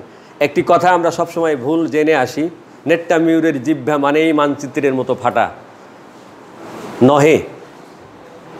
নেট্টামিউরের রোগী যদি ক্রনিক রোগীতে পরিণত হয় তবেই জিহ্বা মানচিত্রের মতো ফাটা। তরুণ রোগে, মাত্রই জ্বর হয়েছে কালকে, তখনও কি মানচিত্রের মতো ফাটবে? ফাটতে সময় লাগবে। সেই ক্ষেত্রে ফাটা ভাবটা ওইরকম নয়, হালকা পাতলা। কিন্তু ক্রনিক ডিজিজে ক্ষেত্রে নেট্টামিউরের জিহ্বা বেশ ফাটা। আমার আলোচনায় কিছু ব্যতিক্রম কথা পাবেন যেটা সচরাচর বইয়ে পাওয়া যায় না, আপনাদের কাছে খটকা লাগতে পারে, বোধহয় কথাটি সঠিক বলছি না, এটি আমার কথা নয়। আমি একটা লেকচার শিট তৈরি করলে 100 জন পণ্ডিতের ম্যাথমেটিক্যাল ঘাঁটি, ইংরেজি বাংলা মিলিয়ে, আমার কাছে যে কথাটি আনকমন মনে হয়, কমন কথা তো আছেই, সেটি আমি তুলে নিয়ে আসবার চেষ্টা করি, এটি আমার কথা নয়। পুরাতন রোগীতে নেট্টামিউরের জিহ্বা ফাটা, যৌবনকালে নেট্টামিউর রোগীর মোটা হওয়ার প্রবণতা, এগুলি একটু আলাদা কথা, সেগুলো আপনারা মনে রাখবেন, কাজে লাগবে, কারণ এগুলো পেলে আপনারা বিভ্রান্ত যেন না হন। অডিয়েন্সে আপনারা অনেকেই আপনারা সবাই আমার চেয়ে জ্ঞানী মানুষ, সুতরাং কোথাও ত্রুটি হলে শুধরিয়ে দেবেন, এটা আমার প্রত্যাশা, কিন্তু কেউ দয়া করে অপমান করবেন না। আমি একবার এক জায়গায় এটা সেমিনার করতে গিয়ে খানিকটা বেইজ্জতির খাতায় পড়েছিলাম। বরিশালের কোনো এক জায়গায় সেমিনার করতে গেছি, তো মানুষের মেজাজ দেখার একটা উপায় আছে, মেজাজ কড়া না নরম। আঙ্গুলটা এভাবে ধরবেন, ধরে আঙ্গুলের পিছনে 2টা আঙ্গুল লাগাবেন এই গিরুর নিচে, আর ওপরের গিরার সামনের দিকে আঙ্গুল দিয়ে ঠেলা দিবেন এভাবে। যার আঙ্গুল যত স্ট্রং তার পার্সোনালিটি কিংবা মেজাজ তত বেশি। এটা বললে পরে কোনো এক কলেজের, হোমিওপ্যাথিক কলেজের টিচার, উনি খুব রাগত স্বরে বলছে, আমার আঙ্গুলটা দেখে বলেন তো। আমি চিন্তা করলাম, বাড়ি তো বরিশাল, রাগ তো বেশি, সবাই জানেন তো। এখন যদি জবাব তার পছন্দ না হলে বেশ যেতে, আমি বললাম স্যার একটু ওয়েট করেন। লেকচার শেষে বললাম আপনার আঙ্গুলটা দেন। আমি বললাম আপনার মধ্যে দুটোই আছে। তার পাশে একজন লোক বসেছিল, কয় খালি আছে, ডাবল আছে স্যার। এই লোক হেসে দিয়ে বলছে, স্যার বিকেল আপনাকে যেতে দেবো না, আমার কিছু রুগী আছে দেখে দিয়ে যেতে হবে। তার ধারণা আমার থিমটি ঠিক নয়, এটি তো আমার নয়, এটি আমি দেশবরণ্য একজন পণ্ডিতের কাছ থেকে শিখেছি, যার লেখা বই এপার বাংলা ওপার বাংলা মিলিয়ে যত বাংলা বই আছে ম্যাথমেটিক্যাল, তার মধ্যে সেরা, এরকম একজন পণ্ডিতের থেকে শিখছি। তো ঘটনা হলো, হতে পারে আপনার অপছন্দের কথা, হতে পারে কথাটা ভুল, কিন্তু সেটি নিয়ে অপমান নয়, আলোচনা হবে, শুধরিয়ে দেবেন। আমি শিখবো, আমি তো শেখার জন্য এখানে এসেছি। আলোচনা হয়তো করছি বেকায়দায় পড়ে, সোহাগ ভাইয়েরা মঞ্চে উঠিয়ে দিয়েছে আমার প্রিয় ছাত্র, কই বাইরে গেছে, তো যাই হোক। তাহলে নেট্টামিউরের লেয়ারটা তৈরি হয় মনে কষ্ট পাওয়ার পরের থেকেই, ঠিক আছে, বেশিরভাগ ক্ষেত্রে। আসি আমরা আলোচনায়। মনে কোনো কষ্ট, ঘৃণা মিশ্রিত রাগ কিংবা অপমান বা অপ্রত্যাশিত ঘটনা, যেটি সে আশা করে নাই, এমন কোনো ঘটনার পরের থেকে তার মধ্যে মনের কষ্ট, বেদনা শুরু হয়েছে, তার রিজার্ভ হওয়া শুরু হয়েছে, কথা বলা বন্ধ করার শুরু হয়েছে, নিজেকে আড়াল করা শুরু হয়েছে, অন্যের থেকে নিজেকে আলাদা করে ফেলা, নেট্টামিউর ক্রমান্বয়ে নেট্টামিউর হতেই আছে। আসি, নেট্টামিউর রোগীরা পেশেন্ট চেম্বারে আসলে দেখে কিভাবে বুঝবেন এইটি কোন ওষুধের রোগী? ধরুন নেট্টামিউরের পেশেন্ট আপনার চেম্বারে এসেছে, আপনি বুঝবেন কিভাবে? আপনি ডাক্তারবাবু চেয়ারে বসে আছেন, একে একে অনেকগুলো রোগী আপনার সামনে এসে বসছে, এটি বেলোডোনার রোগী, এটি আর্জেন্টাটিকামের রোগী, এটি ফসফরাসের রোগী, এটি নেট্টামিউরের রোগী, বিভিন্ন রোগী এসে বসছে।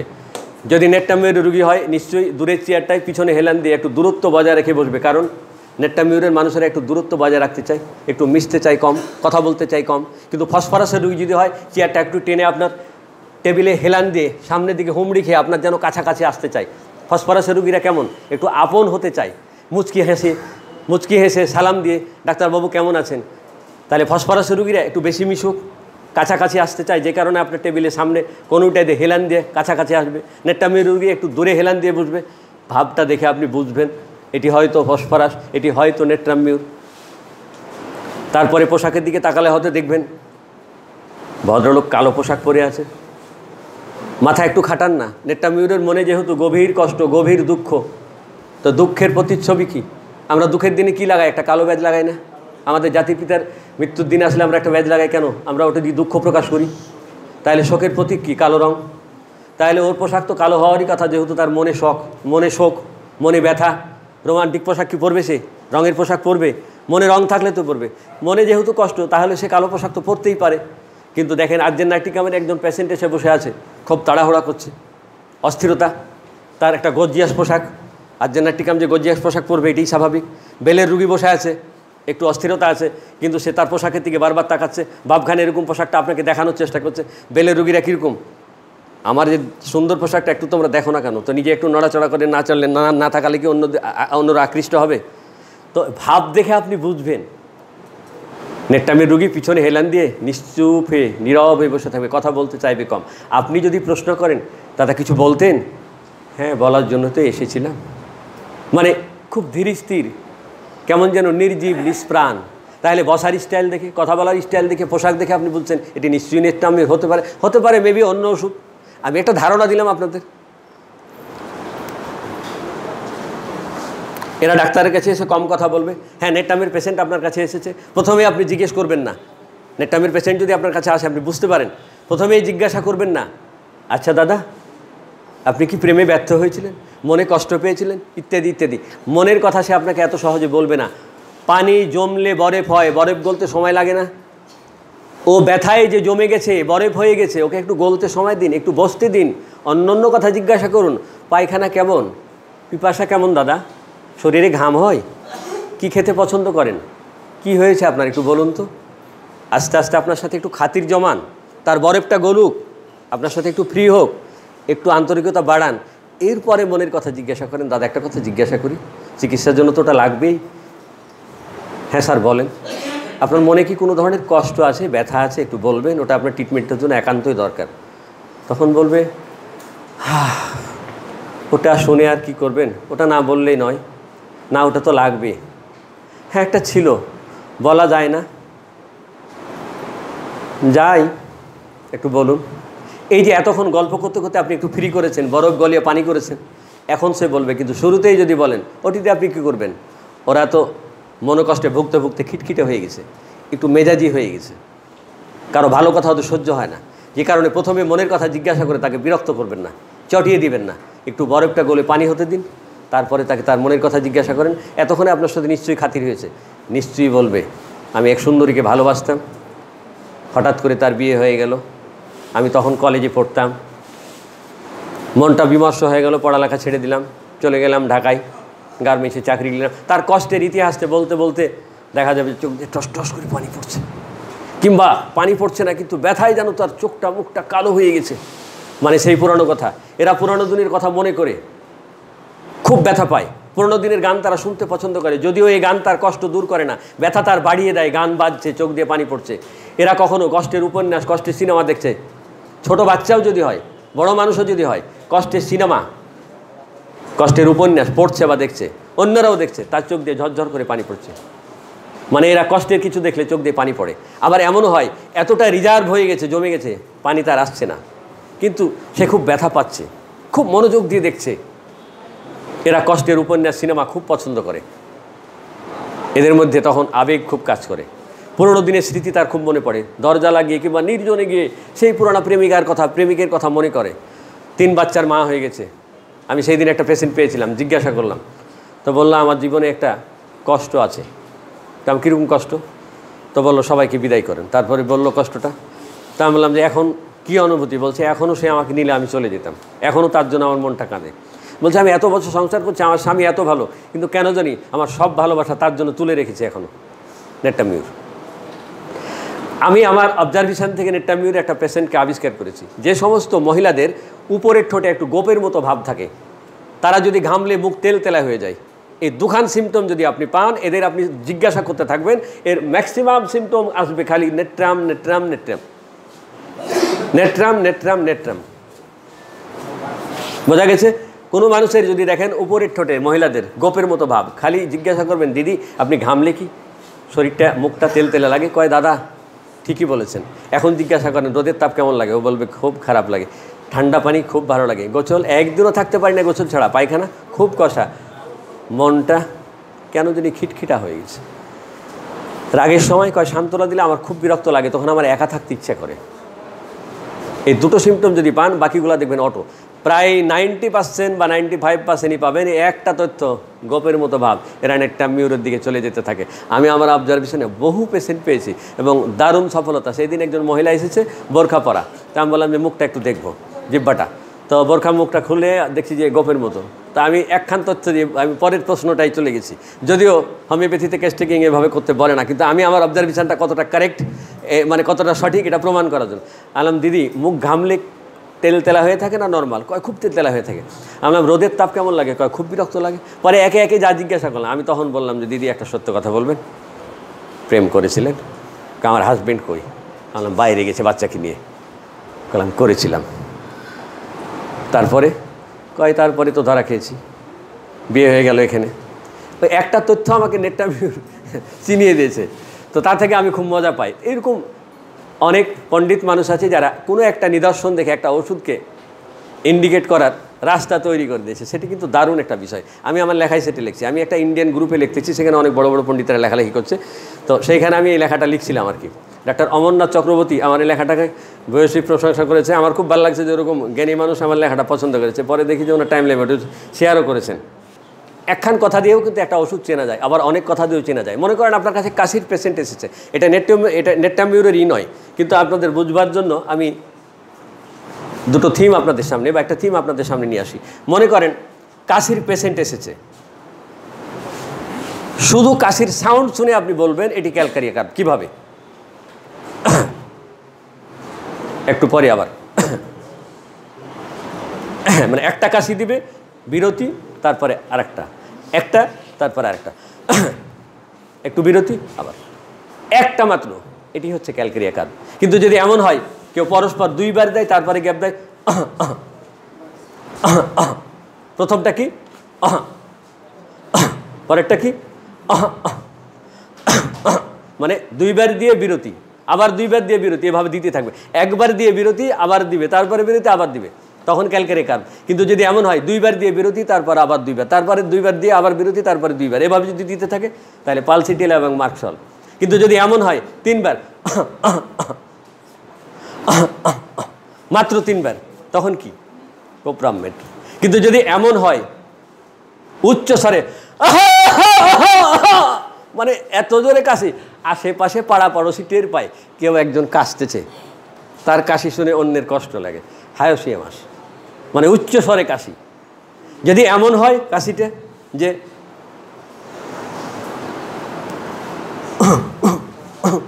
আস্তে আস্তে চারবার, তারপরে গ্যাপ, আবার মানে একটানা চারবার, তারপরে গ্যাপ, আবার চারবার, তারপরে গ্যাপ, তবে রিউমেক্স। যদি এমন হয় রিউমেক্স, যদি এমন হয় আস্তে আস্তে করে দিবে। কিন্তু যদি এমন হয় যে একবার আহা করার পরে মানে আহা কহে হাঁটুটা চেপে ধরলে, মানে একটা কাশি দিয়ে হাঁটু ধরে দেবে, ক্যাপসিকাম। যদি এমন হয় তারপরের একটা কাশি দিয়ে কনুইটা ধরে বসবে, মানে একটা কাশি দেবে হাঁটু ব্যথা, আর একটা কাশি দেবে তার কনুই ব্যথা, মানে একটা কাশি দেওয়ার সাথে সাথে হয় হাঁটু নাহি কনুই ধরে বসবে, ওটি ক্যাপসিকাম। এইভাবে আপনি একটা কাশির ধরন দেখেও একটা ওষুধ চিনতে পারেন। সেই জন্য কিন্তু পড়ালেখার দরকার, রিসার্চের দরকার, এনজয় করার দরকার। আপনি এনজয় করলেন কি না, আপনার যেটা এনজয় করবেন না সেটি আপনার ভালো লাগবে না। আমি অঙ্কে খুব দুর্বল ছিলাম, অঙ্কের পরীক্ষার দিন খালি চিন্তা করতাম যদি কেউ আরও পাশে একটু বসতে পারতাম, মানে ওই দিন আমার পার হওয়া লাগবে তরি। তার মানে ওটি আমার ইন্টারেস্ট ছিল না, যে কারণে ওটির প্রতি আমি আমার ভালো লাগতো না। ইংরেজি আমার খুব ভালো লাগতো, ইংরেজিতে আমি ক্লাসে সবচেয়ে ভালো করতাম। ইংরেজি দিন অন্যরা আমার পাশে বসার চেষ্টা করছে, যদিও এখন ইংরেজি দেখে আমার ডর লাগে বাঘের মতো। তো এভাবে কাশির ওষুধ আরও অনেক আছে, বললাম না, উদাহরণ দেওয়ার জন্য আপনাদের কাছে বললাম। কিছু ডাক্তারের ডাক্তারি দেখলে এখন বিরক্ত হবেন, কষ্ট পাবেন, খারাপ লাগবে, কিছু বলার নাই। স্বামী তার বউকে একদিন বলছে, তোমার ওই ঘন কালো চুলে আমি পাগল হয়ে যাই, তোমার ওই ঘন কালো চুলে আমি পাগল হয়ে যাই। সংসার প্রায় 10 বছর। তো বউ বলছে, 10 বছরের মধ্যে কোনোদিন বললেন আমার ঘন কালো চুলে এত ভালো লাগে? সত্যি তোমার ভালো লাগে? এত বছর পরে এসে প্রশংসা করলে? কয় পরের লাইনটা শোনো না, শোনা একটু। তো বলছে ঠিক আছে, পরের লাইন বলো। বউ খুব খুশি হয়েছে, 10 বছর পরে আমার চুলের প্রশংসা করলো। পরের লাইন বলছে যে কখনো ভাতে, কখনো ডালে, কখনো তরকারিতে পাই।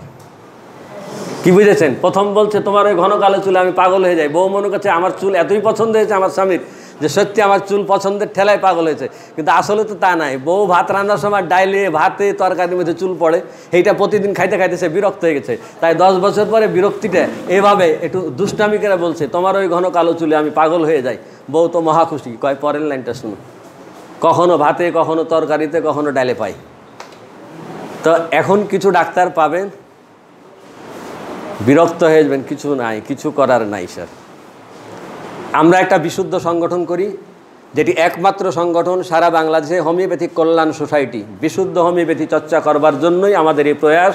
আমরা আমাদের কাজকাম সব ফেলে আপনাদের কাছে ছুটে আসি। আপনারা এতটুকু যদি বিশুদ্ধ হোমিওপ্যাথির দিকে ছুটে আসেন, ভালোবাসেন, আপনাদের ভালো লাগবে। মঞ্চে আমার গুরুজি বসা, ডাক্তার অপরেশ কুমার ব্যানার্জি, বাংলা একাডেমির পরিচালক। স্যার আপনাকে সবাই একটু দেখতে চাই। স্যার প্রায় 107টি বইয়ের লেখক, 108টি না, যাই হোক, উনি শুধু ন্যাশনাল নয়, উনি ইন্টারন্যাশনাল মাপের একজন মানুষ। 108টি বইয়ের লেখক, যাকে সারা বাংলাদেশ কেন বিশ্বের অনেক রাষ্ট্রের অনেক মানুষ এখন চিনেন। খুব গুণী মানুষ। ওনার লেখা বই আমি পড়ি, সেই সূত্রে আমি ওনার ছাত্র। ওনার থেকে প্রতিনিয়ত আমি শেখবার চেষ্টা করি। উনি মন্ত্রী মিনিস্টারের মতো ব্যস্ত থাকে, এরপরও এই হোমিওপ্যাথির কল্যাণের জন্য উনি ছুটে আসেন ওনার কাজ ফেলে। ডাকলে স্যার যেতে হবে, না করেন না। ওনাকে একজন মন্ত্রীকে পাওয়া সহজ, কিন্তু ওনাকে পাওয়া সহজ। ওনার অনেক কাজ, ওনার সাথে সারা বাংলাদেশের অনেক মানুষের অনেক কাজ থাকে, অথচ হোমিওপ্যাথির জন্য ওনার এতটা দরদ, উনি ছুটে আসেন। আমাদের মঞ্চে আরও একজন গুণী মানুষ আছে, তিনি আশুলিয়া হোমিওপ্যাথি মেডিকেল কলেজের প্রিন্সিপাল স্যার, উনি বাইরে গেছেন। আমাদের বিশ্বরূপ স্যার একটা মেডিকেল কলেজের প্রিন্সিপাল স্যার, অন্য একটা কলেজের ভাইস প্রিন্সিপাল স্যার। আর সবার নাম আমি জানি না, সব গুণীজন। আমার খুব ভালো লাগছে যে সবার মধ্যে দাঁড়িয়ে আমি কিছু বলছি। আমি মুখ্য সূক্ষ্ম মানুষ, একটু দুষ্টামি করি আর কি মঞ্চে দাঁড়িয়ে। হয়তো কারো ভালো লাগে, কারো লাগে না, আমি জানি না। তো যাই হোক, আমাদের অন্য প্যাথির বন্ধুরা বলে হোমিওপ্যাথি আবার কী রোগ সারায়, ছোট ছোট দানা, এক ফোঁটা। আমি বলি বাবা, মা জন্ম দেয় ঠিকই, মায়ের গুরুত্ব আছে বটে। অ্যালোপ্যাথি চিকিৎসা জগতে অ্যালোপ্যাথি জন্ম দিয়েছে। চিকিৎসা কেমনি করতে হয়, কী করতে হয়, ঠিক আছে, সেই সূত্রে আমরা অ্যালোপ্যাথিকে মা দাবি করি, স্বীকারও করি। কিন্তু মা তো জন্ম দেয়, প্রতিষ্ঠিত করে কে? বাবা। হ্যানিম্যান হোমিওপ্যাথিকে জন্ম দিয়ে গেছে, প্রতিষ্ঠিত করেছে কে? কেন্ট কিন্তু হোমিওপ্যাথির বাবা। মা হলো হ্যানিম্যান। হ্যানিম্যানের গুরুত্ব কম নয় বটে, কিন্তু প্রতিষ্ঠিত কিন্তু করে গেছে কে? কেন্ট। হ্যানিম্যানের বই কয়জন পড়েন? কয়জনের ঘরে আছে? কয়জন পড়ে বুঝতে পারেন? কিন্তু কেন্টের বই সবাই বুঝেন কেন? আমি একটা জিনিস বলবার জন্য আমি কিন্তু উপমাটা নিয়ে এসেছি, যে ছোট ছোট জায়গায় মা, বড় বড় জায়গায় বাবার গুরুত্ব। উদাহরণ দেব, পিঁপড়ায় কামড়ালে কি বলি? মারে, ও মারে। কিন্তু কুত্তায় যদি তাড়ে, বাবা গো। মানে বড় বিপদের সময় কে? বাবা। ছোট বিপদের সময় মার কথাই মনে আসে। অ্যালোপ্যাথিরা বা অন্য প্যাথিরা, ঠিক আছে তোমরা মা বটেই, তোমাদের কাম ওই ছোটো ছোটো জায়গায়। ক্রনিক রোগ তো তোমাদের দ্বারা সারে না, বড় রোগটা আমরাই সারাই। সুতরাং কুত্তায় তাড়লে আমাদের কাছেই আশা লাগে। পিঁপড়াতে হাত দিয়ে ডলাও যায়, মারে না ডাকলেও চলে, কিন্তু কুত্তার সময় কিন্তু বাপেরে লাগে। তাই বড় বড় বিপদের সময় কি? বাবা। তাই আমি বলি যে কুত্তায় তাড়লে ওরে বাবারে মুখ দিয়ে আসে, কিন্তু পিঁপড়ায় কামড়ালে ও মাগো কইলি হয়, ও মারে কইলি হয়। রসিকতা করলাম, কিন্তু তার মধ্যেও কিন্তু কিছু কথা আছে স্যার। অনেক সময় তর্কের খাতিরে আমাদের অন্য প্যাথির বন্ধুরা আমাদের অপদস্থ করার চেষ্টা করে। আমার একটা গল্প মনে পড়ছে স্যার, লেবু আর কলার গল্প। কলা লেবুকে বলছে, দোস্ত তোমারে মানুষ কাটে তারপরে চিপ্পা চিপ্পা খায়, আমার যে কি কষ্ট লাগে তোমার কষ্ট দেখে, মানে ইনসাল্ট করছে তারে। তো কয়েকবার বলতে পারে, লেবু খুব রাগ হয়েছে, কয় শালার বেটা আমারে কাইটে চিপা চিপা খাই তাই তোমার খুব লাগে, তোমার মতো তো আমার ন্যাংটা করে ছিলা খাই না, বেইজ্জত করে না। তোমারে যখন কেউ খায় তখন তো তোমার আগে ন্যাংটা করে, তারপর আমার তো ন্যাংটা অন্তত করে না, চামড়া রাখে। তো ঘটনা হইল যে স্যার আমাদের কিন্তু চামড়া থাকে। আমার সাথে কখনো যখন আমাদের অন্য ব্যথির বন্ধুরা বসে দুষ্টামি করে, আমি কিন্তু প্রচুর দুষ্টামি করি। তা আসি আমরা হোমিওপ্যাথির কথায় আসি, যে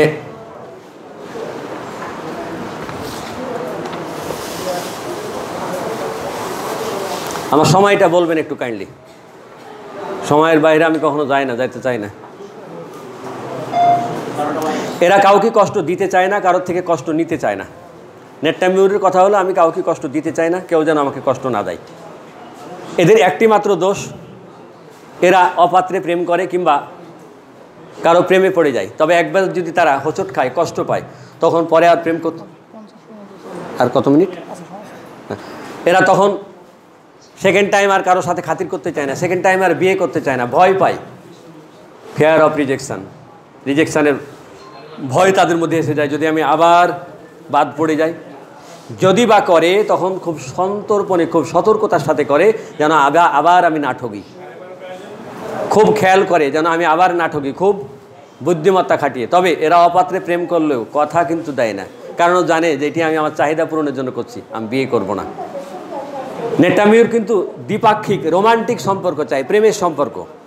কিন্তু সিপিয়া কিন্তু দ্বিপাক্ষিক সম্পর্ক, রোমান্টিক সম্পর্ক চাই না। সিপিয়া চাই অধিকার, প্রেম করব, বিয়ে করতেই হবে, অধিকার এবং কি সম্পর্ক। নেট্টামিউর কি চাই? সম্পর্ক এবং রোমান্টিকতা। সিপিয়ার সাথে তার তফাৎ কিন্তু এখানেই। কখনো কখনো এদেরকে সান্ত্বনা দিলে বিরক্ত হয়, কিন্তু কেউ কেউ সান্ত্বনা দিলে ঝরঝরিয়ে কেঁদে দেয়।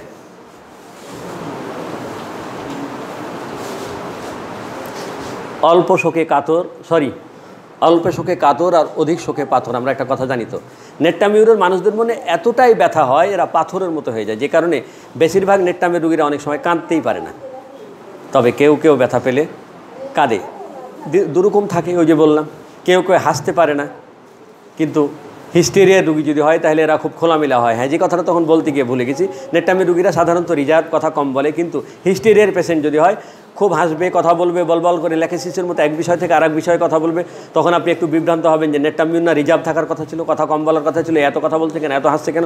ও হিস্টেরিয়ার আক্রান্ত, যে কারণে ও বেশি হাসবে, বেশি কথা বলবে। কিন্তু মাথায় রাখবেন, নেট্টামের অন্য অন্য সিমটমগুলো তার মধ্যে আছে কিনা। যদি থাকে, বেশি কথা বলা বা বেশি হাসা মানুষেরাও নেট্টাম হতে পারে।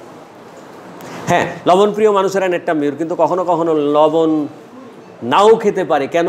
ভুল চিকিৎসার কারণে কিংবা সঠিক চিকিৎসার কারণে লবণ খাওয়া বন্ধ হয়ে যায়। কারো অপচিকিৎসা হওয়ার কারণে কোনো কোনো লক্ষণ চাপা পড়ে যায়। অপচিকিৎসা হয়েছে, ওই যে 10খান ওষুধ দিয়ে যারা চিকিৎসা করে, অপচিকিৎসা করেছে, ফলে লবণ খাওয়ার লক্ষণটা হারিয়ে গেছে। এখন রুগী আপনাকে বলছে আমি লবণ খাই না। খেয়াল রাখবেন, রুগীর কেস টেকিংয়ের সময় অতীতে যেই লক্ষণটি ছিল, প্রিভিয়াস লক্ষণ, সেটি গ্রহণযোগ্য। অর্থাৎ অতীতে লবণ খেত, এখন খায় না, ওটিই কারেক্ট, ওটি ধরবেন আপনি, ওটি নেবেন আপনি। খুব মেজাজি ছিল, এখন ভদ্র হয়ে গেছে, অতীতেরটা নেবেন, প্রিভিয়াসটা কাউন্ট করবেন। এটি ডাক্তার রবীন বর্মন স্যার এসে বলে গেছেন ইন্ডিয়া থেকে। ঠিক আছে? তাহলে লবণ আগে খেত, এখন খায় না, কিন্তু আপনি তাকে লবণ খাওয়ার মধ্যেই নেবেন। কেন? ওই যে ভুল চিকিৎসার কারণে হয়েছে, অথবা কোনো ভালো চিকিৎসক তাকে উচ্চ শক্তির নেট্টামিউর দিয়েছে, তার সঠিক চিকিৎসা করেছে, কিংবা মেডোনিয়াম দিয়েছে, কিংবা আর্জেন্টাটিকা মানেছে, যে ওষুধের রুগী ছিল তা দেওয়ার কারণে তার লবণ খাওয়ার প্রবণতাটা চলে গেছে। অর্থাৎ সঠিক চিকিৎসায়ও লবণ খাওয়ার প্রবণতা চলে যেতে পারে, ভুল চিকিৎসার কারণেও যেতে পারে। তবে লবণ বেশি খেলে কিছু সমস্যা হয়, হার্টের প্রবলেম হয়, কিডনির প্রবলেম হয়, যে কারণে লবণটা মাত্রার মধ্যে খেতে হবে। লবণ যদি আপনি প্রতিদিন 10 গ্রামের মধ্যে রাখেন, 10 গ্রামের মধ্যে খান, তাহলে আপনার রক্তের সঞ্চালন ঠিক থাকবে, রক্তের ঘনত্ব ঠিক থাকবে, আপনার হার্ট, মন, প্রাণ সবই ভালো থাকবে। কিন্তু বেশি মাত্রায় যদি খান, তাহলে আপনার শরীরে যে কোনো ধরনের সমস্যার সৃষ্টি হতে পারে, শরীর শুকিয়ে যেতে পারে, মন খিটখিটা হয়ে যেতে পারে, নেট্টামিউর লেয়ারে আপনি ঢুকে যেতে পারেন।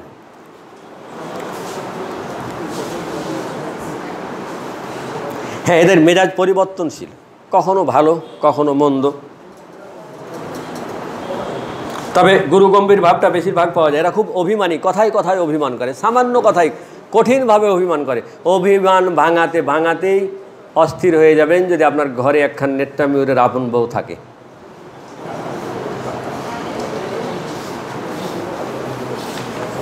আসেন, যদি প্রেম করে মাত্রই কষ্ট পেয়েছে, তরুণ প্রেম ইগনেশিয়া, কিন্তু যদি পুরাতন কষ্ট হয়, অনেক দিন হয়ে গেছে, তখন নেট্রাম। তাহলে কিছু তথ্য এখানে আছে, আমি আপনাদের একটু দেবার চেষ্টা করি। বাবা মার মৃত্যু যদি হয় কিংবা প্রিয় বন্ধুর মৃত্যু হয়, তাহলে 3খান ফার্স্ট গ্রেডের ওষুধ আছে, কস্টিকাম, ইগনেশিয়া এবং নেট্টাম মিউর। খালি নেট্টাম মিউর আর ইগনেশিয়া না, অনেক ওষুধই আছে, সেগুলোর নাম আমি বলার চেষ্টা করছি। কিন্তু যদি আপনার প্রিয় সন্তানটি মারা যায়, সেই ক্ষেত্রে ইগনেশিয়া, জেলসিমিয়াম, কেলিকার্ভ, একমাত্র ইগনেশিয়া ফার্স্ট গ্রেড, জেলস এবং কেলিকার্ভ সেকেন্ড গ্রেড, নেট্টাম মিউর এখানে থার্ড গ্রেডের ওষুধ। প্রেমে ব্যর্থ হয়ে, যেটি বললাম খানিক আগে, প্রেমে ব্যর্থ হয়ে পুরাতন অবস্থায় নেট্টাম, সেটি ফার্স্ট গ্রেড, আগে বলছি। যদি দুঃখের কারণে কথা বলা বন্ধ করে ফেলে, তখন সেই ক্ষেত্রে নেট্টাম মিউর কিন্তু ফার্স্ট গ্রেডের ওষুধ। সেই সাথে আরও 2খান ফার্স্ট গ্রেড আছে, অ্যাসিড ফস এবং ইগনেশিয়া। মনে দুঃখ পেয়েছে, সেটা প্রকাশ করতে চায় না, সেক্ষেত্রে ইগনেশিয়া, লাইকোপোডিয়াম, স্ট্যাফিসেগ্রিয়া, 3টি ফার্স্ট গ্রেড, নেট্টাম মিউর এখানে সেকেন্ড গ্রেডের ওষুধ। প্রিয়জনের মৃত্যুতে যদি কেউ অসুস্থ হয়ে পড়ে, যে কোনো প্রিয়জন হতে পারে, সেক্ষেত্রে 6খান ফার্স্ট গ্রেডের ওষুধ সম্ভবত, 1, 2, 3, 4, 5, 6, 7খান, কিন্তু তার মধ্যে নেট্টাম নাই। জীবনের প্রতি যদি বৃত্তৃষ্ণা এসে যায়, আত্মহত্যা করতে ইচ্ছা করে, ভালো লাগে না, সেই ক্ষেত্রেও নেট্টাম মিউর কিন্তু ফার্স্ট গ্রেডের ওষুধ। যদি জীবনের প্রতি বিরক্ত হয়ে যায়, ভালো লাগছে না, সেখানে নেট্টাম সেকেন্ড গ্রেডের ওষুধ। যদি দুঃখ থেকে কেউ অসুস্থ হয়, দুঃখ পেয়েছে, অসুস্থ হয়েছে, নেট্টাম মিউর কিন্তু ফার্স্ট গ্রেডের ওষুধ। কখনও কোনো রোগীর কেস টেকিংয়ে যদি পান যে বাবা মার প্রতি তার কঠিন ভালোবাসা, খুব ভালোবাসে বাবা মাকে, নেট্টাম মিউর সেই ক্ষেত্রে সেকেন্ড গ্রেডের ওষুধ। রোগ লক্ষণগুলো কীরকম? এর মল খুব শক্ত, মোটা হয়ে, লম্বা হয়ে আসে, যে কারণে পায়খানা রাস্তা ব্যথা হয়ে যায়। এদের সাদা স্রাবটা অনেক সময় সবুজ রঙে পরিণত হয়। আর্জেন্টিনাটিকামের পায়খানা, পালসিটিলার পায়খানা যেমন কি হয়, হওয়ার পরে সবুজ হয় কিছুক্ষণ থাকলে, কিন্তু এর সাদা স্রাবটা কিছুক্ষণ পরেই বা সবুজ রঙের হয়ে আসে। এরা হাসতে বা কাশতে গেলে প্রসাব চলে আসে, আমরা ঘ্যাট ঘ্যাট করে খালি কী করি, কস্টিকাম দিই। একজন বড় মাপের পণ্ডিত বলছে, হাসি বা কাশতে গেলে যদি প্রস্রাব চলে আসে, নেট্টাম মিউর কিন্তু বড় ওষুধ, একটু মাথায় রাখবেন।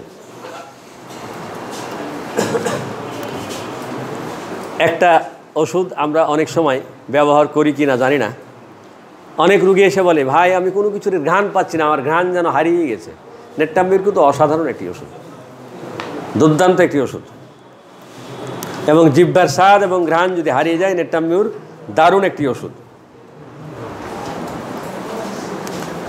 আমরা শুধু জানি সাইলিসিয়ার মল ভিতরে থেকে বের হয়ে আসতে লেগে আবার ঢুকে যায়, এটি থুজাতেও আছে স্যার, এটি সাইলিসিয়াতে যেমন আছে, এটি নেট্টাম মিউরও আছে।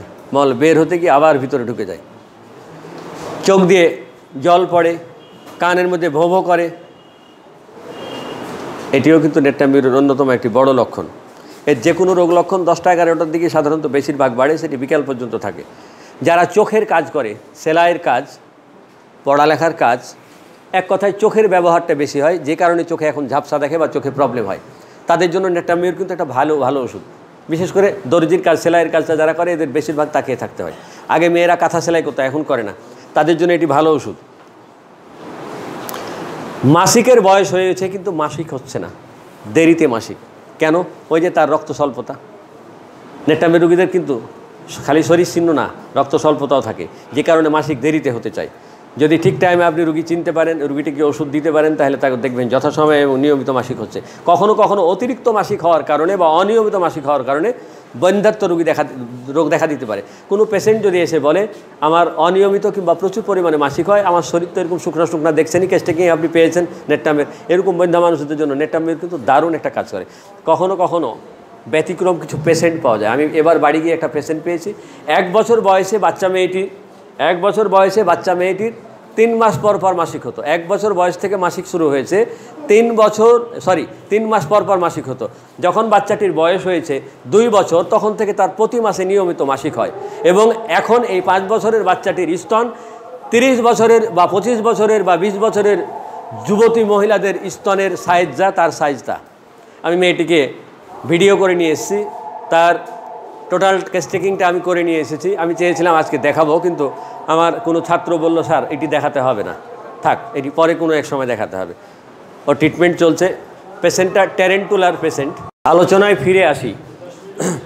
অনেক সময় প্রশ্ন আসতে পারে, আচ্ছা অনেক সময় প্রশ্ন আসতে পারে যে স্যার এই যে তার মনে জং লেগে গেছে, এটা কিভাবে পরিষ্কার সম্ভব? এক দাগ উচ্চ শক্তির নেট্টামিউর দিবেন, তার মনের জং পরিষ্কার হয়ে যাবে, এটা কি সম্ভব?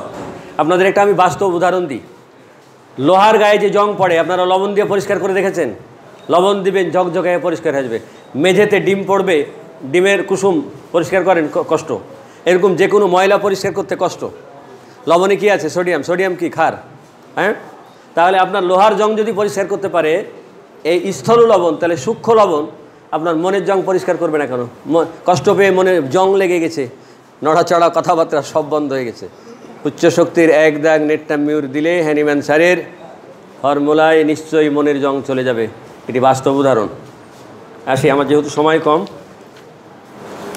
তো অনেক সময় নেট্টামিউর কিছু পেশেন্ট পাবেন, বলবে ডাক্তারবাবু আমি খেতে বসলে একটু পানি মুখে না দিলেই যেন আমার খাবারটা ভিতরে যায় না, আটকে যায়। কেন? আমি আটকে যাই, দম বন্ধ হয়ে আসি। কেন? ওই যে নরম পদ্মা আপনার লবণের অভাবে কি হয়েছে? শুষ্ক হয়ে গেছে। কোনো পেশেন্ট যদি এসে বলে আমি খাবার খেলে একটু পানি না দিলে আমি খাবার গিলতে পারিনি, মাথায় রাখবেন ওটি নেট্টামিউরের একটি বড় লক্ষণ।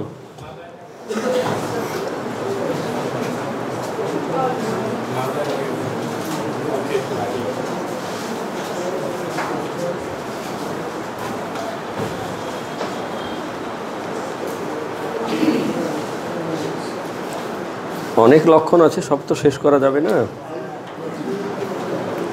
অনেক সময় ছোট ছোট বাচ্চাদের চুল পড়ে যায়, বিশেষ করে নেট্টামিউর কিন্তু মাথা ব্যথা একটা অসাধারণ ওষুধ। ছাত্রছাত্রীদের মাথা ব্যথার জন্য এটি দারুণ কাজ করে, বিশেষ করে ক্রনিক জ্বরের জন্য এটি যে কত বড় ওষুধ। ম্যালেরিয়া জ্বরের জন্য কত বড় ওষুধ। যখন দেখবেন নির্দিষ্ট ওষুধ দিয়ে ডাক্তারবাবুরা জ্বর ভালো করতে পারছেন, আপনার কাছে এসছে, খেয়াল করে দেখবেন 2-3টা ওষুধের মধ্যেই বেশিরভাগ আমরা এই পেশেন্টগুলো পাই। সালফার, টিবারকুলিনাম, নেট্টামিউর। নেট্টামিউর ক্রনিক জ্বরের জন্য অসাধারণ একটা ওষুধ। নেট্টামিউর যদি ঠিক টাইম আপনি দিতে পারেন, কোনো পেশেন্টের প্যারাটাইফয়েড কিংবা টাইফয়েডের দিকে যাওয়ার রাস্তা থাকবে না, সে আটকে দেবে, যেতে দিবে না। সিপিআর চর্মরোগ হয় অল্প জায়গায়, কিন্তু নেট্টামিউরের চর্মরোগটা সারা শরীরে বিভিন্ন জায়গায় ছড়িয়ে হয়। নেট্টামিউরের সাথে সিপিআর তফাৎ এইটাই। সিপিআর নেট্টামিউরের লক্ষণ প্রায় সেম। তাই একজন বিজ্ঞানী বলছে যদি লবণ খাওয়ার প্রবণতাটা না পাও, তবে নেট্টামিউরের ক্ষেত্রে সিপিআর আসতেও পারে। নেট্টামিউরের অসাধারণ একটা লক্ষণ আছে। এরা বলবে ডাক্তার সাহেব আমার জিহ্বায় চুল নাই, তাও মনে হবে জিহ্বায় চুল জড়িয়ে আছে। এটি একটি বড় লক্ষণ। মাথা যত বেশি ঘামে, মাথা যত বেশি ব্যথা করে, নেট্টামিউর রোগীরা তত বেশি ঘামে। বলবে ডাক্তারবাবু আমার মাথা যত বেশি ব্যথা করে আমি তত বেশি ঘামি, আমার মাথা তত বেশি ব্যথা করে। অথচ অন্য অন্য লক্ষণ কিন্তু মাথা ঘামলে কমে যাওয়ার কথা, এবং কমেও যায়। এরা মানুষের মধ্যে থাকতে পছন্দ করে না, নির্জনতা এদের বেশি ভালো লাগে।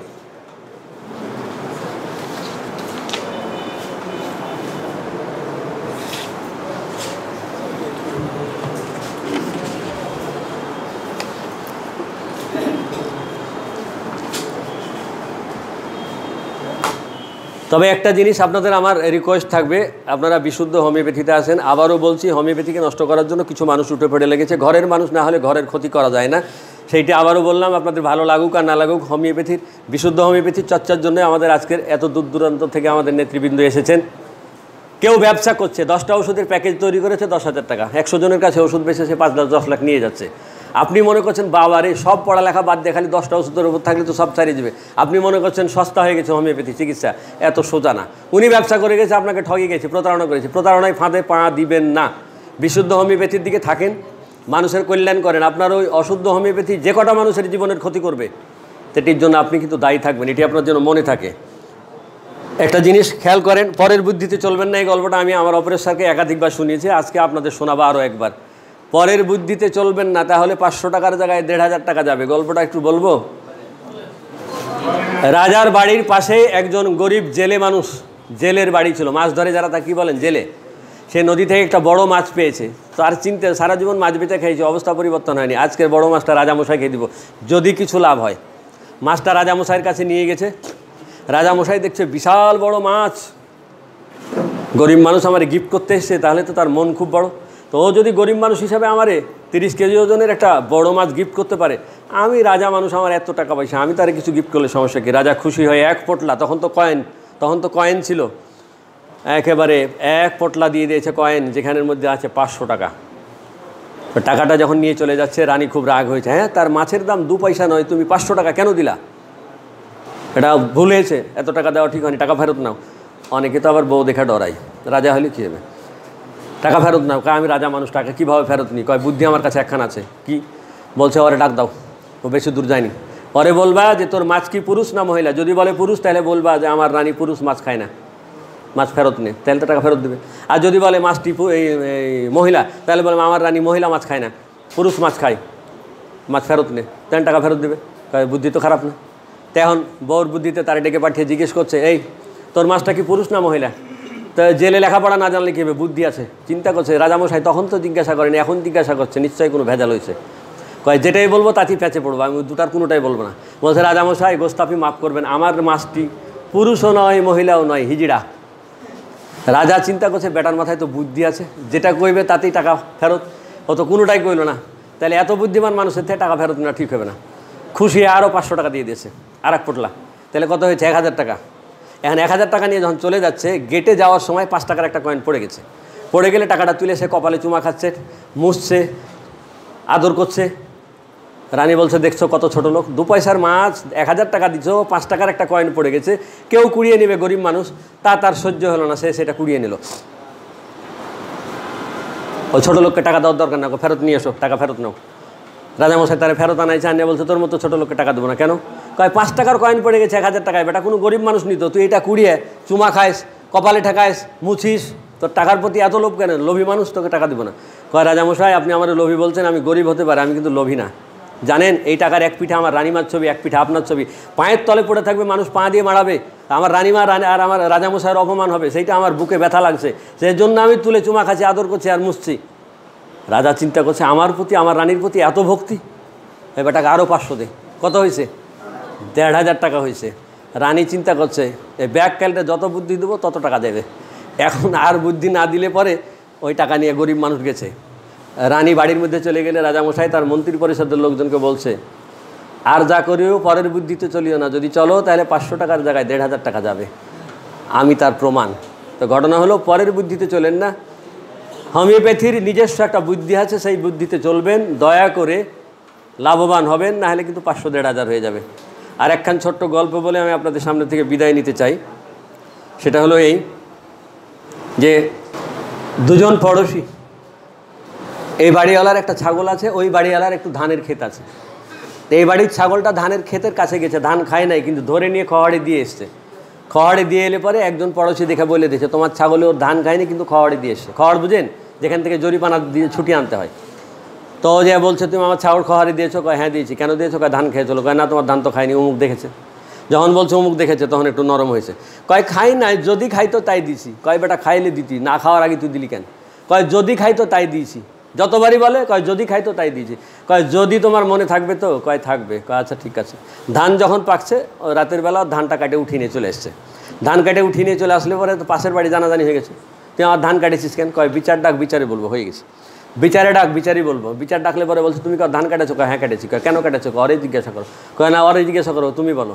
কয়েছে ওরা কয় ভাই বোন? কয় 3 ভাই বোন। কয় ভাই কয় বোন? কয় 1 ভাই 2 বোন। কয় আর বাপের জমি কত বিঘা? তো মনে করেন বলছে 10 বিঘা। তো বলছে যে আর 1 বোন কয় বিঘা ভাগে পাবে? কয় 2.5 বিঘা। কয় আমি তো ধান কাটেছি মাত্র 1 বিঘা। কয় তাতে কী হয়েছে? কয় আমি যদি ওর বোন রে বিয়ে করতাম তাহলে কি জমি ভাগে পাইতাম না? কয় ব্যাককাল, তুই কি ওর বোন রে বিয়ে করছিস? কয় করিনি, কিন্তু যদি করতাম তবে ভাগে পাইতাম কিনা, খালি এইটা ফাইসালা দেন আপনারা। কয় তাইলে পাইতি। কয় আমি সেই জন্যে ধান কাটছি। কয় ঘটনা কি ভাইঙ্গা বল। বলছে যে আমার ছাগলে তার ধান খায়নি, সে বলে যদি খাইতো তাই খাওয়ার দিচ্ছে, তো আমি যদি তার বোন রে বিয়ে করতাম তাইলেই তো ভাগে পাইতাম, সেই জন্যে ধানটা কাটে আনছি। ঘটনা হলো ছাগল খাওয়াড়ি দিয়ে না, ধান কিন্তু চলে যাবে। সবাইকে ধন্যবাদ, ভালো থাকবেন।